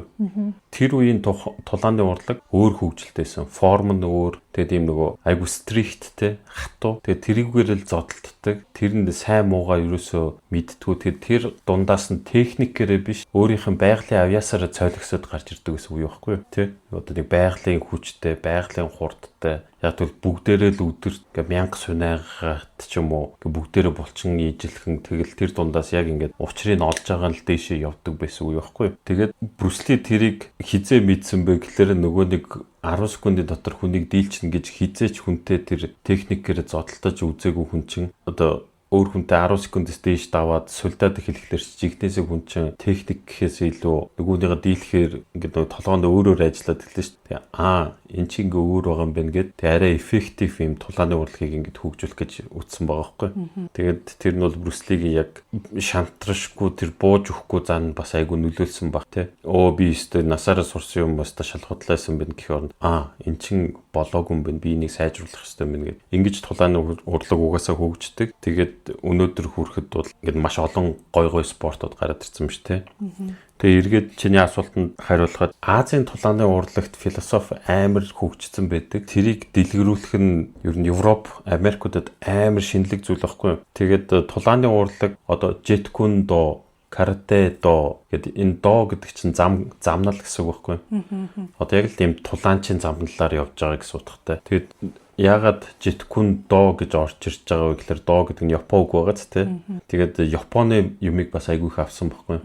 Кунфугээс карате гарч ирсэн боловч тэр хоёр чинь хоёулаа өөр улсыг болчихж тий. Тэгээд тэрнчнээс айгүй их философийн аваад, хятадаас философийн аваад тэр нь айгүй их тийм философи талаас нь ярьдаг байсан шалтгаан тэр. Тэгээ миний бодлоор айгүй их тийм юмыг юм хурдан өөртөө ингээд тусгаж авдаг хүн байсан юм байна. Айгүй өндөр IQ-тэйсэн гэсэн. Тийм тэгээ ингээд тусгаж авангуудаа тэрийг боловсруулад яаж зөвөр гарах уу гэдэг тэр нэг үйл явц нь айгүй юм зүв байсан юм шиг санагдаад байна. Айгүй хурдан одоо тэр яг түргэн ааштай энтер гэдэг нь ч гэсэн юмыг ингээд хурдан сэтгэдэг хүн ч гэсэн ер нь түргэн ааштай байх ер нь магадaltaй шүү дээ. Гэлс бодоод хариу үйлдэл үзүүлж явах ер нь бас нэг бага хэмжээний магадaltaй шүү дээ. Тэгэхээр бас нэг жоохон тийм байсан болов тэр үеийн хүмүүсийн арай нэг хурдан сэтгэж чадаагүй юмыг бас энэ хүн тулааны урлагаараа өөрийнхөө тэр философоор сурж исэн сэтгэлгээгээр бас айгүй хурдан өөрөөрөө ингээд оруулаад гаргаад тэгсэн болов бодсон. Одоо Брюс Лигийн замнал нь бол тийм дардан байгаагүй шүү дээ тий. Тэгээд тэр уналт төсөлт болгоно нь өөрт нь амар их мэдээлэл өгсөн баха. Тэгээд тэр мэдээлэлээ зөв ашиглаад явсан ер нь бол уналт гэдэг чинь бас experience тий. Тэгээ нөгөө бид нарыг алахгүй байгаа зүйл нь бид нарыг хүчтэй болгодог гэдэг нь айгүй их нөлөөлсөн юм болоо. Хүүхэд наснаасаа л ер нь асуудалтай байсан болохоор дандаа ингээд нөгөө юмтай тэмцээд сурцсан. Айгүй хөдөлгөөнтэй ямар санда өрөмний өт гэдэг байсан гэх чинь нэлээд бас хөдөлгөөнтэй л. Тийм. Тэгэл юу гэдэг одоо аюултай хослол болчихж байгаа байхгүй юу? Ухаантай, тэгээ хөдөлгөөнтэй. Тэгээ энэ хүн айгүй аюултай. Зөв явбал маш сайн юмыг хийж чадна. Буруу явбал маш муу юмыг хийж чадна. Тэгээ зүгээр явсан ингээд нэг айгүй аюултай ч гэх юм ашигтай тийм хүн нийгэмд байсан байхгүй. Яагаад би ашигтай гэж байгаа вэ гэхээр хэрэв 10 жилээр хойно карате эднэр нь одоо Брюс Ли шиг хүн гарсан бол тэгвэл тулааны урлагийн хөгжил бас ингээд 10 жилээр хойно. За яг хуу одоо нөгөө технологийн хөгжлөөс хамраад илүү богинохон л байх л та. Гэтэ ингээд нөгөө эрт ихлэх нь цойлогсод гэдэг утгаараа амар чухал болчихж байгаа. Тэгээд сайн нөгөө чи IQ гэд өндөртэйгээ яриадсан чинь яг одоо Брюс Лигийн IQ-гийн талаар баталгаатай аль биесны мэдээлэл бол байдгүй юм байна. Гэтэ интернет орчинд ихэвчлэн 130, 140 160 гэсэн тоонууд түгээмэл ингээ харагддаг. Гэтэ IQ тестийн аль биесны баримт бол огт байдгүй юм байна. Тэгээд яг хуу Брюс Лиг ингээд айгүй ухаантай гэж яриад байдгийн одоо гол түлхүүр нь ерөнхийдөө бол хараа философи, сэтгэл судлал, биеийн тамир, тулааны урлагийн нийт 2000 гаруй ном уншсан байдаг. Номын санд нь тийм их хэмжээний ном байсан гэж. Тэгээ тэрийг баг цоортол нь ингээд тэмдэглэл хөдөлцөө. Гэтэ яг өндөр IQ гэдэг нь одоо Брюс Лигийн юугаар бол маш энгийн байгаа байхгүй юу? Хөтлөгч асуулт асуухад яг философийн ойлгоцсон зөв хариултыг өгч чадчихна гэдэг чинь тэр хүн философиг ойлгож байгаа гэсэн үг байхгүй юу? Тэгээ тэр цаана байгаа утгыг ойлгоцсон байгаа хүн байгаа байхгүй юу? Тийм. Тэгээ өөрөө бол философод угаасаа айгу дуртай хүн байсан юм билээ. Тэгээд Вашингтоны их сургуульд философийн чиглэлээр суралцж исэн. Тэгээд олон ишлэлүүд нь нөгөө философи үзэл бодлоос нь үүдэлтэй байдаг. Тэгээ хамгийн алдартай нь be what are my friend гэлөөд дээ шүү дээ. Ус шиг бай гээл те. Тэр үг нь аяганд хийвэл ус аяг болно. Шилэн хийвэл ус шил болно гэдэг. Тэг бүх зүйлд ингээд одоо уус тийм уян хатан бай гэсэн тийм философиг ус шиг бай гэдэг тийм л үг юм байна л та. Тэгээ энэ үг болохоор ингээд одоо үед одоо бизнес, спорт, хувь хүний хөгжлийн салбарт хүртэл ингээд ишлэгдэж явдаг айгүй тийм алдартай үг юм байна. Тэгээ угаасаа яг тэгж ярьж байгаа нөгөө ярилцлаган ч гэсэн байдэн шүү дээ. Одоо YouTube дээр хайвал угаасаа гараад ирдэг. За тэгээд нэг сонирхолтой зүйл юу байсан гэхлээр яг тухайн үед ингээд Брюс Лигийн бэлтгэл заяа. Яг тэр үеэсээ ингээд олон жилээр төрүүлж явж байсан гэж үздэг юм билээ. За тэгээд тухайн үед болохоор ингээд нөгөө жин өргөдөг. Одоо нөгөө өргөдөг юм чи юу гэддэг лээ. Гантел. Тэг гантел ингээ аяг хүргдэг. За тэгээ гүйдэг, сунгалтын дасгал хийдэг, хоолны дэглэн баримталдаг гэх мэтчлэн. За тэгээд тэр үед болохоор маш олон тоглоомчид зөвхөн техник дээрээ л ингээл одоо юу ягаал анхаарал тэрийгэл ингээл тавтдаг байсан бол тэгээд орчин үеийн одоо фитнесийн зарчмын замаар яг тэр замыг ашиглаж одоо өөрийгөө ингээ бэлтгэдэг байсан гэсэн үг байхгүй. Тэгэнгүүт одоо чид хоёрын ярьж байгаа одоо тэр 60 70 оны үеийн фитнес ямар байсныг бид нар мэдэхгүй. Тэгээд тухайн үедээс нь тоглоомчид ерөөсөө ингэж яг фитнесийн дүрмээр ерөөсөө бэлтгэлээ хийдэггүй л байсан гэсэн тийм утга лээ. Ер нь бол ийм байхгүй юу? Одоо яагаад чөлөөт бөхөр барилддаг ч юм уу? Жудогийнх нь ийм том гоё биетэй болдог. Тэгүн готлоо хөнгөн атлетикийнх нь улам туранхаа ингээд шүрмслэг болоод идэг шалтгаан дисрэлт гарах одоо спортоор хичээлж штэ хурдан дисрэлттэй байх юм бол чиний булчин чамааг ойлгочих жоохгүй. Энэ хүн хурдан маш богино хугацаанд маш их хүч гаргах сонирхолтой юм байна гэд би ингээд булчингийн масс нэмэгдээд байдаг байхгүй. Хүч гаргах талаас. Тэгвэл одоо 40 км гүйдэг хүнийх бол энд хүнд бол тэсвэр хэрэгтэй юм байна гэд улам юм тэсвэрийн булчныг хөгжөд байдаг гэх юм уу. Одоо Усейн Болт хөнгөн атлетикийнхыг харах юм бол Усейн Болт хажууд нь уул шиг юм харагддаг шүү дээ. Тэгээд Брюс Ли маш их тэсвэрлэлттэй байсныг бол бүгдээрээ мэднэ шүү дээ. Бүр нөө кинон дээр ахаад зураг авалт ахаад одоо тэр үед чинь хальсан мангар үнэтэй ядаж байгаа тий. Ахаад бичлэг яасан гүнгод чи хитрхийн хурд үдэлчлээ чиний хөл гарч харагдахаа болчлоо гэд. Харагдаад юу ч ингээд нөгөө хүмүүс ерөөсөй ойлгохтой болсон гэх юм уу тий. Тэнгууд ингээд нөгөө тайзны юг урлагийг сураад арай удаан хөдлөө тий. Унж мундахта босч ирэхтэй хүртэл удаан босч ирэх ёстой юм гэдгийг ойлгоод. Тий. Зарим тулааны эсхийг нь илүү удаан хөдөлгөөнөөр ингээд дахиж давтаж хийхийг хүсдэг гэсэн байхгүй. Тэгээ тэр үеийн киноны камер секундэд айгу цөөн кадр авдаг байсан. 60-аад оны гэсэн үг шүү дээ. Одоо зүгээр таамгаараа хэлчихээ л да тий. Нэг 16 ч юм уу кадр секундэд гүйдэг байсан ч юм уу тий. Тэгвэл ерөнхийдөө одоо бид нар YouTube-оор үзэж байхад сая хэдхэн жилийн өмнө 23.5 24 кадр байсан байхгүй. Одоо 30 кадр болсон санагдаж байна. Тэгвэл одоо залуучуудын тоглодог компьютер чинь бүр 600 Гц буюу тэр 600 кадрыг бол дэлгэсэнд гаргаж ирэхээр тийм хурдтай болчиход байхгүй. Одоо үед бол хурд хөдөлгөөнийг бол бид нар харчин. Тэр үед чинь нэг зураас шиг харагдал өнгөрчих байхгүй. Зураас харагдвал сайн юм. Тэгээд Брюс Лиг айгүй их өөрөө ч гэсэн би сая хурд хөдөлчлөгээ мэддэг. Ахаа зураг авалт хийгээл тэгдэг байсан. Бараг хөдөлгөөн нь камернаас ч хурдан байсан гэх юм уу? Камерын бичиж авахаас ч хурдан байсан гэх юм уу? Брюс Ли тийм гайхамшигтай хурдан байсан гэж би хэлэхгүй. Маш олон хөнгөнс тийм тамирчид байгаа шүү дээ. Одоо боксчд ялангуяа. Тэр хуучны камераар бас тэдний шууд шулуун зогж байгаа зохилтууд нь бол бас тэр болгон харагдахааргүй. Тэгэд тэр 60 оны боксийнхыг үзэхлээр тийм хурд байхгүй. Бичлэгийн үзэхлээр тэгээ бүр боксын дээр хүртэл одоо бол шал өөр байгаа байхгүй. Тийм тулааны урлаг ер нь гэхдээ айгүй хурдан хөгжөөд одоо хийжээ зогсохыг мэдэхгүй л тийм. Тийм тухайн үедээ арайч удаан юм шиг байсан боловч тийм. Сүүлдээ одоо техник технологи хөгжсөний хэрээр тэгэл хүний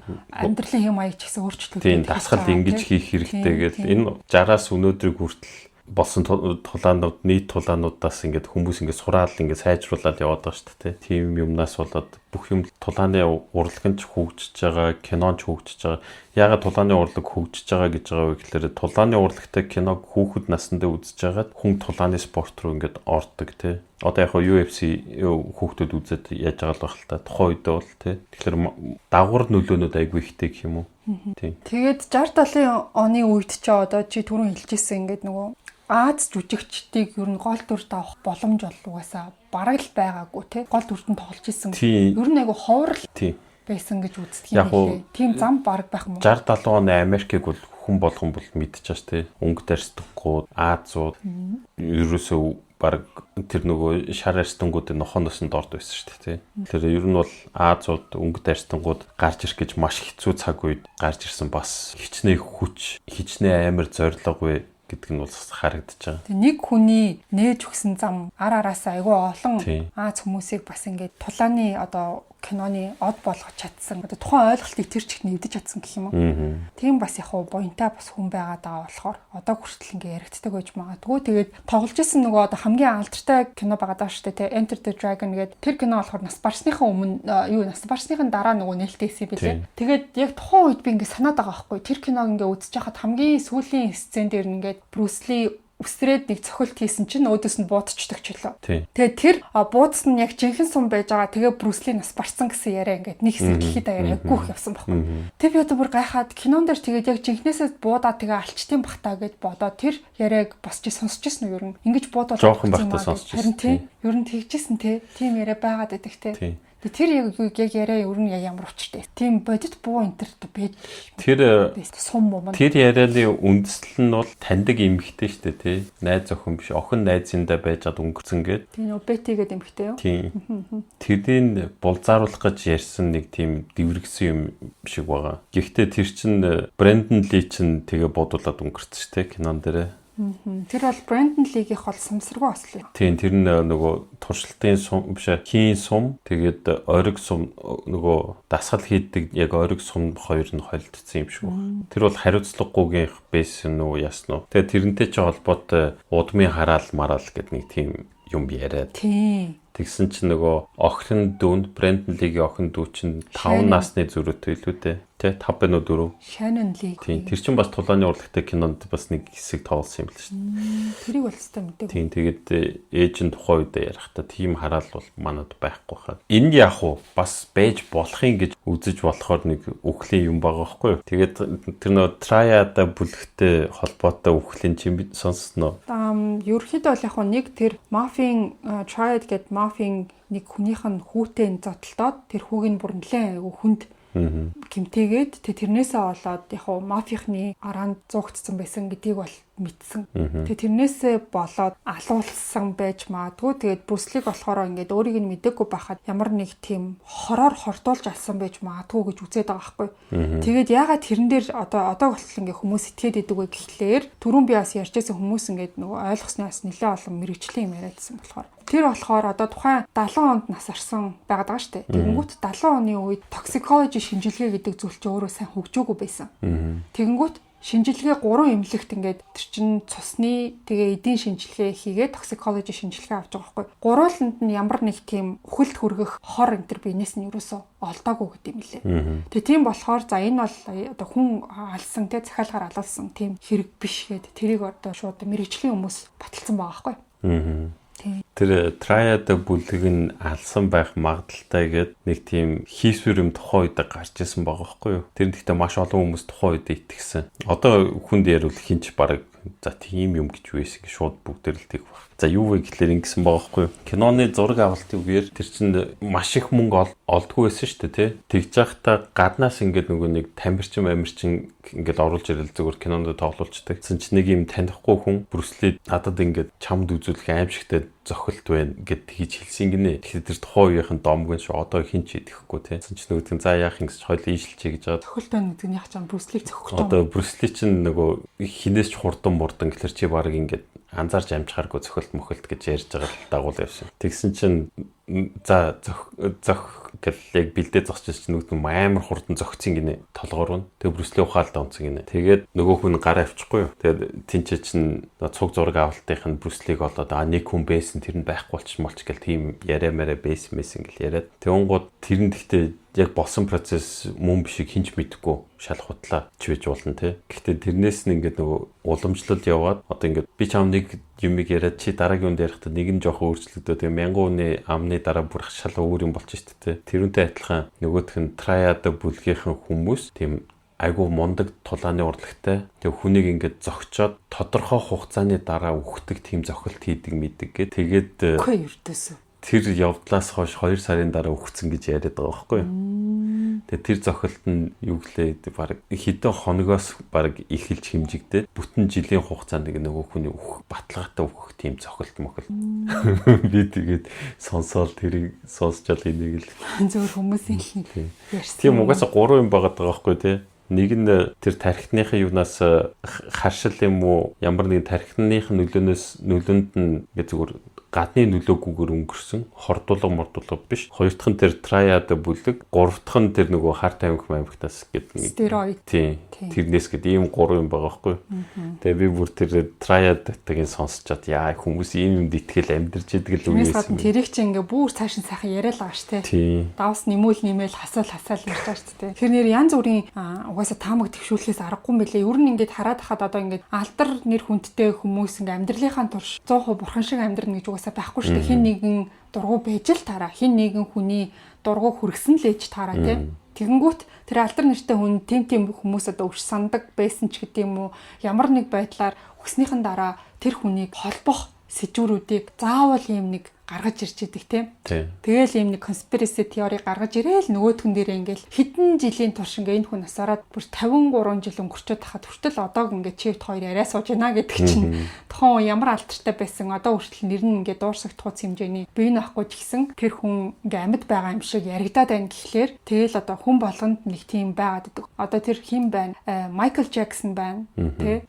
Диана Гүнж байна. Эднэрийн осол ингээ мэрэгчлэтнүүд ингээд санамсаргүй ослоор Диана Гүнж нас барцаа ингээд хилээд ахад ойлгохгүй. Үгүй ээ надах ч яста нэрээ Английн удмыг баг юу яасан? Хааны удмыг өөр юм хар арьстай баг юм бараа арьстай хүнтэй сууж баг боцортуулах чинь гэдэг утгаар нь хүн явуулж хөнөөлгсөн. Тэр жолоочийн баг л албаар тэр хүнээр машинаа бариулсан гэж мэгээд юм. Заавал нэг юм ингээд гаргаж ирэх гээд байгаа шиг. Магадгүй Triad-ийн тэр нэг 2 сарын дараа зоолттой өгдөг энэ төр гэсэн. Тэр мөр бол бас нэг тийм хуйлдааны онлайн л нэг бах. Ер нь ингээ бодоод үцхэд нэг тийм үнэмшилтэй бол сонсогдохгүй байгаа. Яг уу ямар ч юм мэдхгүй байх юм бол байгаа тий.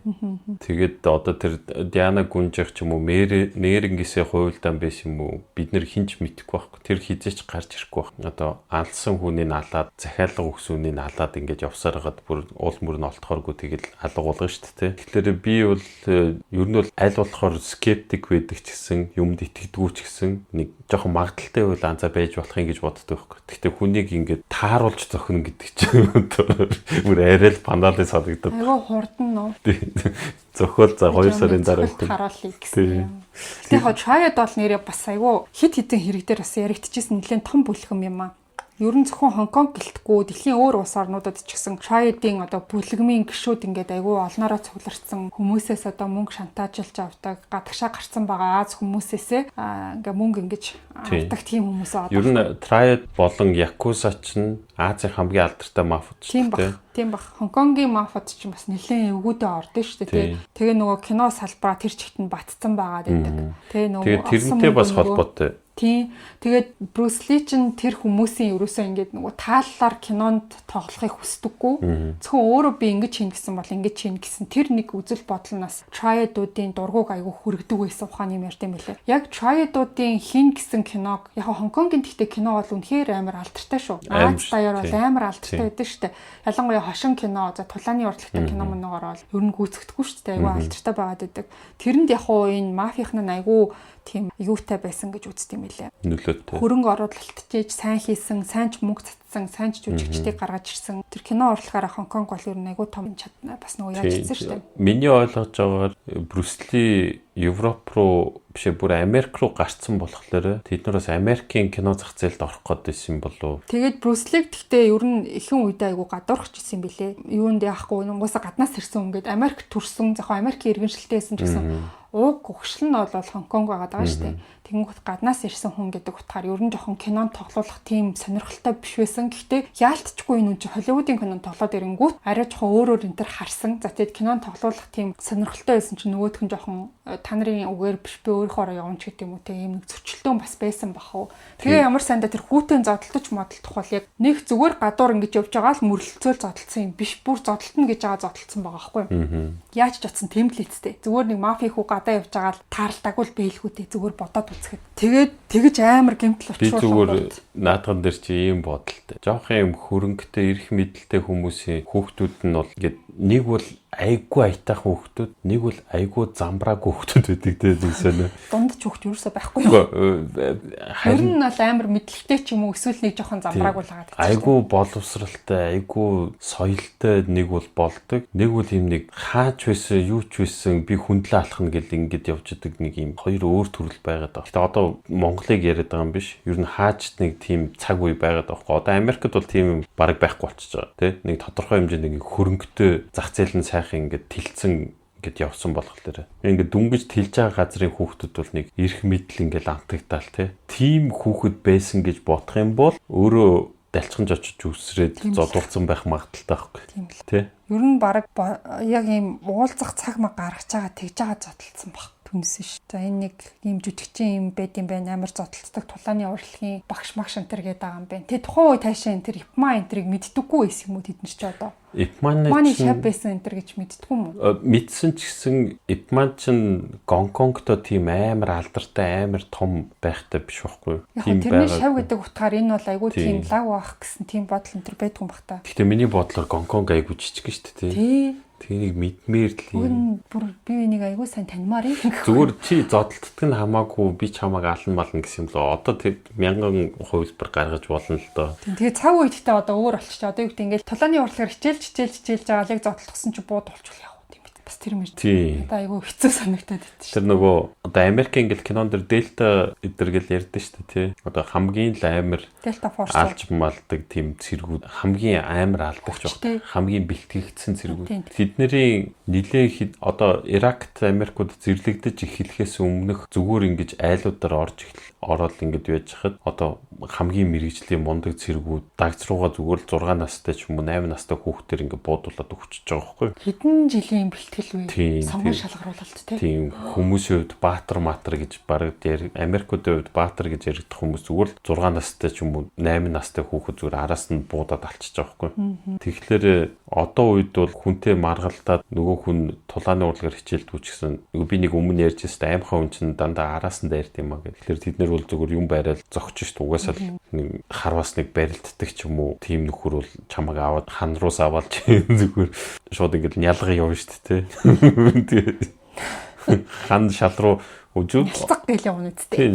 Хан шал руу савуулахад бол тэд нар чинь шидээ сурцсан хүмүүс чамайг хөлөөр чинь болгох биш нүрээр чинь болгох шүү дээ. Тэнгууд хүмүүс чинь ингээд айжгаад араас нь хор хутгадаг те. Тэгэхээр нийгэм маш аюултай болсон. Яг хөө нийгмийн нэг давуу тал нь сошиал медиа бас байна. Хэрэг түүгээс хүмүүс тойрцохтаад хүмүүс уц муцаа гаргаад ирэхлээр те. Тэр айгүй сайн муу янз бүрийн өөрчлөлтүүд байна. Гэхдээ ер нь л одоо хүмүүс зодтолтгоо бараг болцсон баха. Гэхдээ миний хувьд яг энэ нийгэмд ер нь юм тулааны урлаг байх ёстой гэж би боддог. Тулааны урлаг за юм нөгөө хүчний одоо иймэрхүү зүйлүүдэл байхад айгүй зүгээр санагддаг. Яг энэ тулааны урлагаар ингээд одоо хүүхдээ хичээлүүлж байгаа хүмүүс ч гэсэн одоо манай сонсогч донд байгаа ах те. Тэгэхээр яг ийм зүйлд ингээд орсон хүүхэд амьдралыг даван туулах ч юм уу амьдралын үзэл бодол нь илүү юм сайн тал руугаа төлөвшдөг юм болов. Магадгүй яг тэрнгээр хичээлснээрээ өөрөөсөө ингэж хүч гаргаснараа хөлсөө гаргаснараа илүү юм стресс фри амьдардаг юм шиг санагддаг. Доктор ингээд тамир гэж байгаа шүү дээ. Тэрийг гаргачихж байгаа гэх тийм. Тэгэхээр ямар нэг спортоор хичээлсэн хүмүүс нэх амар юм одоо гинт ингээл архинд ороод ч юм уу тэгэх айгу ховор байгаад яг байдаг баг. Гэхдээ ер нь айгу ховор. Яг спортын араас явсан хүмүүс эрүүл мэнд бие бэлтэр гэдэг юм аа нэгдүгээрт тавьдаг. Хоёрдугаарт дараагийн асуудлаа тавьдаг ч юм уу нэг тийм болчихдөг юм шиг санагдаад. Тэгээ ер нь хүүхдийг яг заавал энэ тулааны урлаг энэ төр гэхгүйгээр одоо боксоор хичээлдэг ч юм уу. За бокс ч нэр тулаан шүү дээ.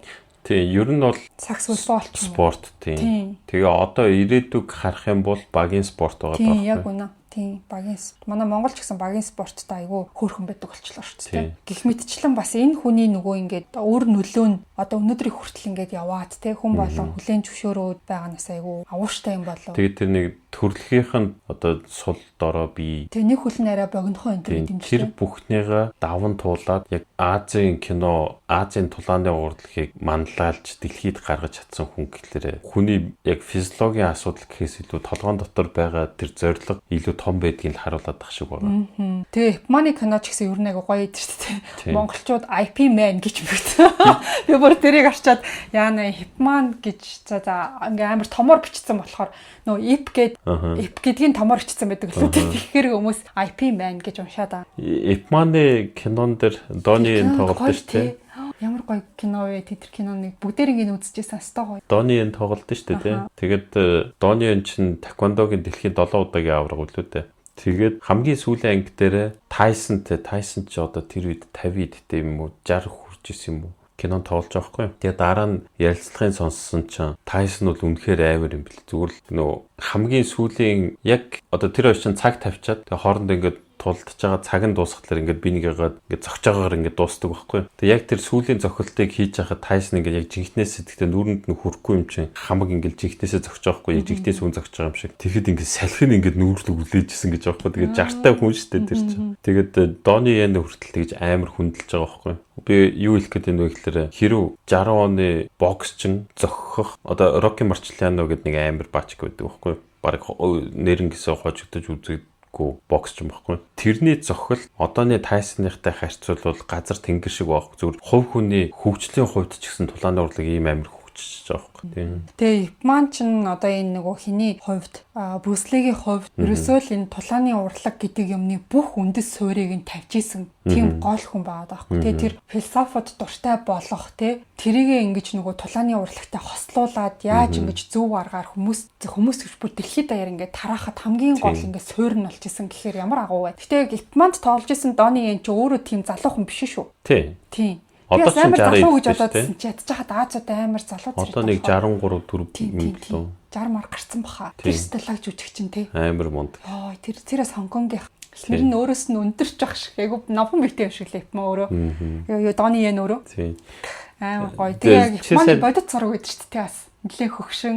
Айгу тийм хизээч зодтолдог гэж харагдахааргүй. Нэг тийм зураг нэт шүү дээ. Урт тийм өмсгөлөө өмссөн. Гэтэ Гонконгийн кинонууд бол амар. Ялангуяа 80 оны сүүл 90 2000 оны оронд бол өстой амар гоё кинонууд гарсан. Хонконгийн мафууд ингээд зөөлөн хүчний бодлого энэ айгу сайн кино миногоороо дамжуулаад бас ингээд мөнгөө уг нь бол ингээд одоо тэр угаасан мөнгө угаад байгаа шүү дээ. Мөнгөө угааж байгаа шүү дээ. Тэгээ тийм маягаар угаадаг шиг нь Монголд байгаа энэ заваа идэж уусан хүмүүс тэгж мөнгө төгрөгөө угаадгүй багтахгүй тий. Одоо юу вэ шүү дээ. Сүүлийн хамтлаг дуучтай дэмжиж өг. Тийм Солонгос энэ төр бол K-pop-ыг амар сайн дэмжиж байгаа байхгүй. Драма K-pop-од дэмжсээр одоо Америкт драмаг нь үздэг. Тийм шүү дээ. Одоо юу вэ? Солонгос хэдэн сая доллараар захиалга өгч. Солонгосын яг энэ зөөлөн хүчний бодлогоос болж Европ даяараа Аз хүмүүсийг хүлээн зөвшөөрдөг болоод эхэлсэн. Аз хүмүүсийг яг хөө тэгж амар харууд шиг дээрлэхдэггүй байсан ч гэсэн одоо энэ BTS ялангуяа BTS Blackpink хоёроос хойш бүр эрс өөрчлөгдсөн гэж. Big Bang нь гайгүй нөлөө үзүүлсэн баг. Big Bang ер нь яг нөлөө үзүүлчихлээсэн баг. Гэтэ одоогийн энэ Blackpink шиг одоо ч нөгөө Gen Z үеийнхний 90 үе яваад байгаа штэ. Тэдний хувьд энэ BTS Blackpink хоёр бол зүгээр л амар том бас нэг үе таалга инээж өгсөн гэх юм. Урд нь бол Аз хүмүүстэй харилцдаг байсан харилцаа одоо бол ингээ эрс өөр болсон. Тэрийг их ингээ Азад өөрсдөө ч гэсэн яриад тийм билээ. Бид нэр ингээд урд нь ийм байдаг гэсэн бүрэг чим ийм байдаг гэсэн бол одоо бид нэр ингээ хөлийн зөвшөөрөөд ялангуяа одоо ингээ солонгос гэх юм бол бүр илүү ингээ дуртай байдаг болсон гэдэг ч юм уу те. Тэгэл монголчуудад бас тэр нь юу нөлөөлдөг юм шиг лээ. Өөр гадна байгаа одоо гадаадын Европ орнуудтайгаа монголчууд ингээ Аз хүн хархангуудаа Европ хүмүүс арай өөр харцдаг юм. Тиймэрхүү өөр юм хүртэл ингээд солонгосын тэр бодлого бусад бүх Азийн хүмүүст бас ингэж амар нөлөөлж байна гэхээр те. Манай эдээ идэж уугаад байгаа хүмүүсийн нэг хамтлаг дуучтай за боли кино миногоо жоохон дэмжиж өгвөл те уг нь. Тийм амар ингээ үл бүтэх юм уу юм сансрын юм биш шүү дээ. Би бүгдээрийн сансарт нисэх гэж байгаа юм биш. Нэг кино гэх юм бол надад нэг л санаа байдیں۔ Кино урлаг. Монголд бол одоо яг янз бүрийн түүхийг гуйлахгүйгээр яг Чингис хааны тухай гэд нэг кино гаргуул. Одоо дэлхийд Чингис хааныг янз янзаар гуйлал 9 шидээр болгоод тэ сүүлд нэг одоо тэр 90-ад оны өвөр Монголын киног л бид нар яг түүхийн дагуу гэж үздэг шүү дээ. Тэгээс бусд нь бол шал панаалах шүү дээ. Тэгээ зүгээр Монгол үндэстний суурь болсон Чингис хааныг жоохон дэлхийд хамгаалаад явуул зүгээр юм болов уу гэж би боддtiin. Яг нөгөө юу шиг бидний үздэг. Ямар гэх. Бидний үзээд идэг нөгөө Европ нөгөө нэг Норвег Vikings шиг ёо тэр шиг кино хэлбэр оллоо тий. Яг нь бүр тийм өндөр санхүүжилт авч чаддгүй юм аа гэхэд ямар ч гэсэн тийм санхүүжилт оролдох гарна. Гэхдээ миний хэлэх гэдэг нь оролдож үзэх хэрэгтэй байгаа байхгүй. Тэгвэл 2 жилийн өмнө Францад Чингис хааны тухай музей гаргана гэж байхад хятадууд наадхыг чинь гаргахгүй шүү гэд хориг тавьж гэсэн чинь уг нь манайх гаргах хэрэгтэй. Манайхын өвөө яах хэрэгтэй. Тэгээ тэрний хамгийн инээдтэй нь Францууд Монголын тэр түүхийн музей гаргана гэж хамгаалж хад монголчууд хамгаалахгүй байгаа байхгүй юу? Би ойлгож чинь бүгдээр л ойлгож байгаа бид нэр хоёрхан хүрштэй тэднэртэй маргалдаад байж чадахгүй. Тэгэхээр ядаж өөрсдөө кино урлагаараа тэрийг дамжуулах бид нарт эрхэн байна. Тэ түүхэн байна. Тэгэхээр тэрийг нэх амар болохгүйгээр тухайн үеийн нэршлэр нь ч юм уу явуулахад бас болох юм болов. Би бас тэрийг сайн мэдэхгүй л манайх ч хоёрхан хүрштэй болохоор хятадтай маргалдаж юусоо болохгүй, оростой маргалдаж болохгүй. Тэгэхээр хэцүү байх л да. Миний бас бодлоор тэр бол тийм амархан зүйл биш бах. Чингис хааны талаар гэхдээ яг ингээд айгүй тийм том кино гэх юм бол одоо нөгөө юугаар гараад идэг Чингис наадмаар гар. Тэр Чингис хаан. Тэгээд яг аравт ч юм болохоор зүгээр Чингис хааны 10 цэрэг ямар байсан талаар тэр гэхдээ айгүй гоё кино. Тэр айгүй гоё кино. Жишээлбэл наадах чинь. Жишээлбэл ийм жижиг Чингисийн 10 100 төмтийн цэргүүдийн тэр нэг тулааны ганц хийсэн тулааныхын талаар нь кино миногоор ч юм уу тийм юмар ихлээд ер нь ингээд нэг суурай мэдрээд те одоо яг амар тийм лаг кино байвал Монгол руу жуулч зүгээр тасрахгүй гээд тоо. Тийм би бол зүгээр одоо тэр Марко Поло гэдэг гэл кинонууд хийгээл яг Америкт хийж байгаа болохоор хувьдлаа хаан болоо суудсан үзүүлж л байгаа хэл та тий. Гэтэ зүгээр манай Монголын нэг яг өөрийн үндэсний тийм нэг сүүлийн Чингисийн кино, Чингистэй холбоотой кино, гоё кино хийвэл гоё юм болов. Тийм юм зориулаасаа гэж залбирал байж байгаа. Соёлоо бүр ярианаас амар хальчлаа. За. Буцаад Брюслигийн яриалаа орё заяа. Брюслигийн чидэр нөгөө Винчун суурь болсон гэдэг байгаа шүү дээ тий. Тэрнээс гадна нэг юм бас суурь болсон. Ча бүжиг. Оо тийм. Чачагийн сургалтанд сууж агаад тэг тэмцээнд ороод төрүүлж исэн. Тийм. Тэр нь ямар учиртай вэ гэхээр одоо хүүхдүүд нь спортоор тулааны урлагаар ч юм уу хичээлдэг хүмүүс айгуу сайн мэдэх баг. Хөлний ажиллагааг ер нь багш нар айгуу их нэгдэг. Ямар ч баг спортод хөлний хөдөлгөөн айгуу чухал. Коби Брайант төвшөр бүжиг хийдэг. Айгуу олон тамирчид байгаа. Тийм байлээ. Одоо дэлхийн хүн жингийн боксын авраг Украины залуу хүртэл бүжгийн юмд явдаг гэсэн аахгүй. Тэгээ вандам ч бүгдээр балет малтэй. Ер нь хөлийн ажиллагаад ямар ч баг спортод за яг e-спорт биш те. Шатар биш. Гэхдээ ер нь бол ихэнх спортод хурдан хоёр тийш хөдлөх спортод бол одоо өнцгөө солих гэх юм уу те. Хөдөлгөөнийхөө өнцгийг солих спортод бол бүжиг амар сайн үлдээ. Хөлийн тэнцвэрээ олоход нь сайгүй. Яагаад гэвэл эргэлтэнд баланс олоод эхэлж сурчдаг байхгүй тий. Нэрээ тийм гэсэн. Тийм. Тэгэхээр мундаг тамирчин ямар ч вэ түүхийг харахаар яг нэг тийм бүжигт явсан юм байгаад. Тэгээ би копиг нөгөө бас хөлөндөө бэртэл авчаад тэгээ өөр нь бол нөгөө одоо хөлөө ингээд за яг хоо эдгэж сайжруулчаад би өөр нь ингээд хөлнийхөө хөдөлгөөнийг ингээд сайжруулахын тулд бүжиг сурах хэрэгтэй байна гэд бүжиг сурч исэн гэдгийг сонсч би бүр what тийм юм бас байд юм уу гэсэн чинь энэ Брюсли бас ингээд чачаагаар Хонконгт тэмцээнд ороод төрүүлж исэн тийм төвхт юм. Тэрнээс гадна энэ хин чин Брюсли чин нөгөө нэг юу яд юм шатар тоглох аягүй дуртай байсан мөлий. Тэгээ яагаад дуртай вэ гэхлээр өрсөлдөгчийнхөө дараагийн алхмыг урдчилж таамаглахыг тулаантай адилхан стратеги гэж үздэг байсан гэж байна. Тэгэхээр тэр нэг одоо нэг өөрийнх нь майндсет нь шатарчин гэдэг айгүй олон нүүдлийн дараахыг ингээ бас тооцоолох хэрэгтэй байдаг шүү дээ. Тэрэн шиг тийм шатар хамгийн эхэлж одоо чи нэг үйлдэл одоо ингээ хоёулаа тоглож ирэхэд чи үйлдэл хийгээд би чиний бүх хувилбаруудыг ерөнхийдөө нэг юм байж магадгүйгээд хоёр дахь үйлдэлээс чинь би ингэх гэж байгаа юм байна гэд тооцоолоод шатар тоглолт нь одоо үргэлжлэх тусам илүү их бодол орж ирдэг тоглоом байхгүй юу. Тэгэхээр хүн тархиа маш их өндөр ачаалдаг гэх юм уу. Тэгээд маш олон хүмүүс шатар сайн тоглож чаддгүй. Сүүл рүү ингээд тархи нь ядарчдаг болохоор хүмүүс ингээд тийм. Тэгээд тэр мундаг шатрын одоо тэр Магнус илүүтэй Америкийн амар гаргав тий. Тэр мэрчин бол тэр мэрийг бол компьютер шиг амар хурдан сэтгэл ангих гэж юм түх гэл тавьчих. Хэрвээ энэ ингүүл тэгвэл гэсэн айгүй олон ийм нүүдлүүдийн цаатахыг нь харсан анализ хийгээд гэсэн. Тэгээ одоо юу гэдэг эхэлж нэг одоо дүнгиж тоглолт эхэлж хахад 1000 хувилбар байгаа. За 1000 чааш за нэг 100 хувилбар байгаа байхгүй. Тэгээ цаашаа явах тусам 10 хувилбар үлдээл 7 хувилбар үлдээл ингээд багаар яваад гэхдээ чи тэр хувилбарыг зөв тааж өөрийнхөө нүүх ёстой шүү дээ. Тэрүүндээ хамгийн гол асуудал нь болчихж байгаа. Чи буруу нүүчвэл тоглолт ирэх чинь шууд ингээд чи тактик ч өөр болоо явчихна тий. Тэгэхээр шатар бол амар хүнд спорт. Тийм. Хүний тархийг бол маш их тэлдэг, маш богино хугацаанд маш хурдан сэтгэж чаддаг болдог. Ялангуяа одоо нэг манай контрын блиц дээр амар эс. Блиц гэдэг нь айгүй хурдан байхгүй юу? Тэрнээс гадна тэр чинь нөгөө нэг юу бага удирддаг үстэй тий. Тийм. Хаашаа явах уу их үү гэж удирддаг тий. Тийм. Яг уу тэгээд хурдан юу яадаг. Одоо тэр гамбит биш үү? Тийм гамбит гэдэг кино байдаг шүү дээ. Тийм. Тэрэн дээр чинь нөгөө блицээр бас үзээд байдаг шууд ингээд хурд дараал яваад байдаг. Тэр мөр чинь хүн хувилбарыг таах биш шууд тооцоолохоос өөр аргагүй байхгүй.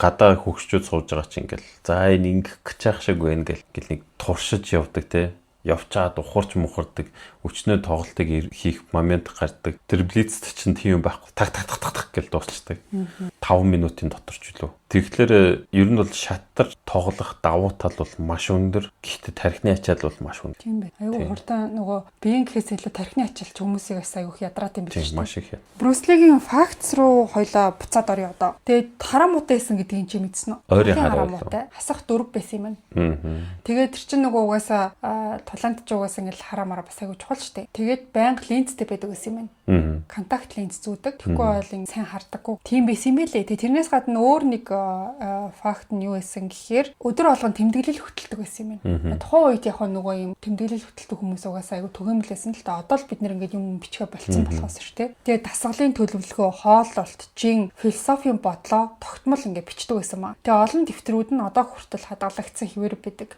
Тэгээд that's why энэ хүний талаар одоо ингээд айгу олон мэдээлэлтэй байгаа даа нь ер нь бол өөрийн тэмдэглэлээс нь бас айгүй их тийм харж болохоор гэх юм уу. Түүнээс хүн болгоны түүхийг ингээл нэвч шувт мэдээд байдгүй шүү дээ. Тэгэхээр өөрийнх нь юу бодож исэн байна, яг юу хийж исэн байна гэдгийг бид нэр ингэж тодорхой мэдээд байгаа нь өөрийнх нь тэмдэглэлтэй нас айгүй холбоотой. Ер нь гэхдээ юм хаалттай хүмүүс ямар нэгэн байдлаар тэр юм гаргах ёстой шүү дээ, тий.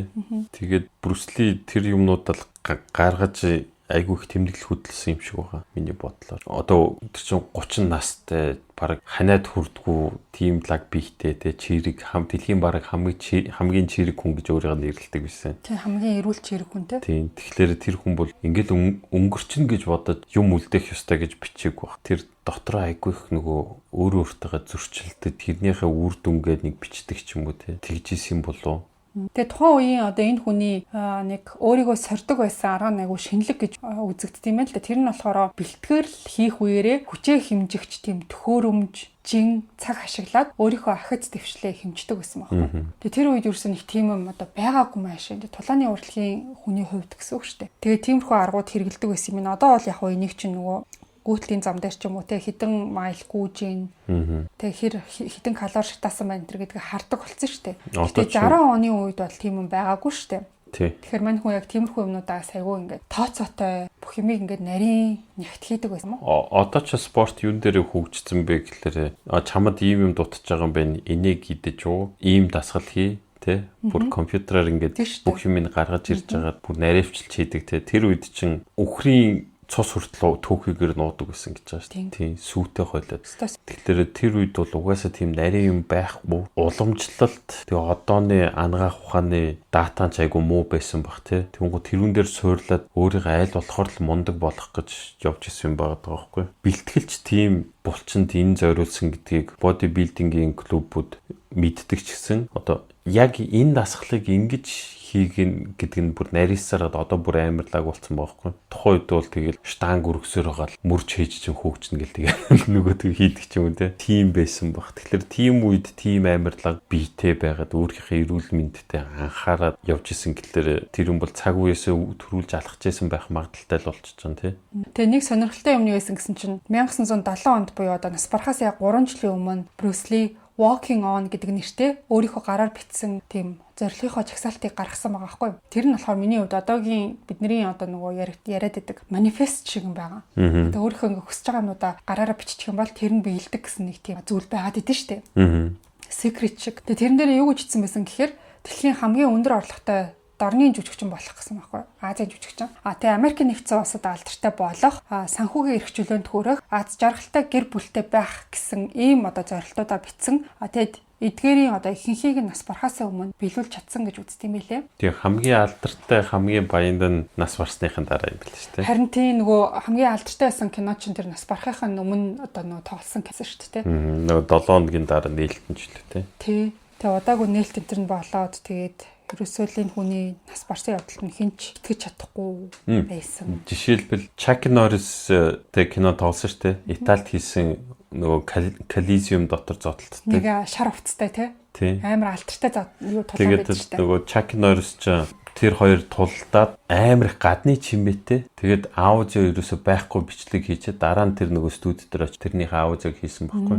Тэгээд Чак Норрисын хамгийн анхны кино баггүй тухайн үед чинь тэр чинь дэлхийн бас 4-5 удаагийн каратегийн авраг баггүй бас тулаанч хүм. Тэгээд Чак Норрис сүүлдээ тэгээд маш олон кинонд тоглоод саяхан бурхан болцсон л доо. Тэгээд маш олон кинонд тоглоод маш алдартай болцсон бааз. Тэр шүү дээ. Тэр хүн байхгүй шүү дээ. Замдлын тавиад өгсөн. Тэр анхныхын кино байсан юм уу тий? Чак Норрисын оронд угаасаа л одох гэж бодсон. Юу хиний Брюслигийн шав бараг дэлхийн 10 удаагийн авраг хүн орох ёстойс байхгүй. Гэсэн чинь нөгөөх нь би тэгж олонний танил болохгүй иччин чадахгүй матахгүй гэд болоод тэгээ Чак Норрис тэр кино тоглоо. Тэгэхээр нэг хүний шийдвэр хүний амьдралд ямар амар нөлөөлж чинь тий. Чак Норрис амар алдартай гэдэг. Холливуудын жүжигч мэдтэй. Тий. Тэгээ Карим Абдул Жаббар биш үү? Одоо сагсчин баггүй. Нөгөө хүмүүс санах юм бол тэр шар хувцастай тэр өндөр хар биетэй Карим Абдул Жаббартай зодтолтоод нөгөө байшингаар дээшээ давхар нэг босс хүлээждэг. Тэрүүн дээр чинь Карим Абдул Жаббар тоглодог. Тэгээд Карим Абдул Жаббар чинь Житкундогийнхэн шавн байхгүй юу? Брюслигийн яг шавн. Тэгээд тэр өндөр том биетэй хүн тийшээ орж исэн. Тэгээд кинонд тоглох уу гэхээр бас айгүй санаа зовж исэн. Тэгээд зүгээр гэж байгаа. Тэгээд тэр кино тоглодог. Бас олон хүний замыг бас нээж л өгсөн юм байна те. Тэр Карим Абдул Жаббар угаасаа алдартай сагсчин байхдаа орсон. Тэр Житкундо гэдэг нь одоо байд юм уу? Даяар. Одоо өстой мэд. Би тэрийг үзсэн. Нөгөө Винчун гэдэг нь бол байдаг бах те. Винчун байдаг. Читкундо гэдэг чинь өөрийнх нь үүсгэсэн юу байгаа юм бэ? Шавнар нь үргэлжлүүлээгүй л одоо байхгүй те. Винчуны түүхч айгүй сонин бас зүгээр энийг хажуугаар нь хэлэхэд нөгөө яг тухайн үед чинь зөвхөн Азиудад заана гэдэг зарчимтай байсан гэж бас те. Тэгээ Ипман амьд байсан. Тэгээд Европын аль улсын гэлээ бүр амар том лорд очиж Винчуныг сурна гэд Ипман бүр хөгшөрцөн. Тэгээд маш их мөнгө өгж ганц Европод заажсан тухайн үедээ.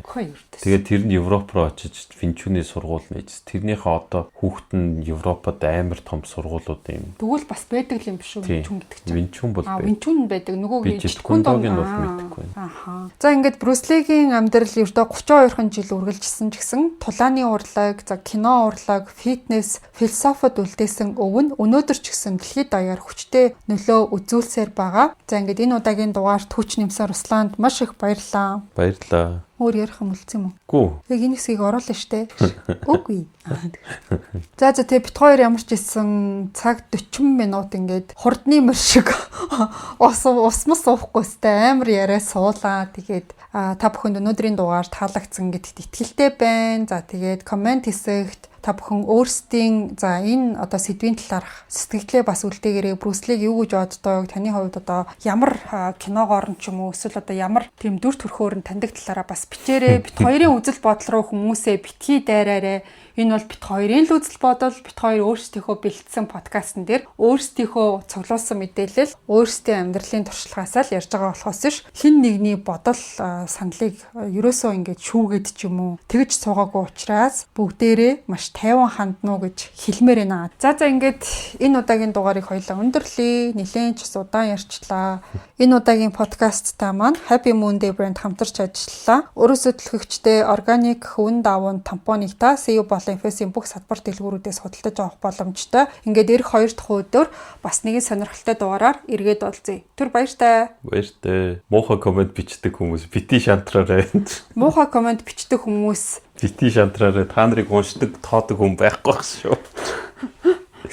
Юу лээ? Гой комент үлдээдэг хүмүүс маань сайхан амраарай. Муухай комент үлдээдэг хүмүүс маань тэгсгээд амраарай. За бай.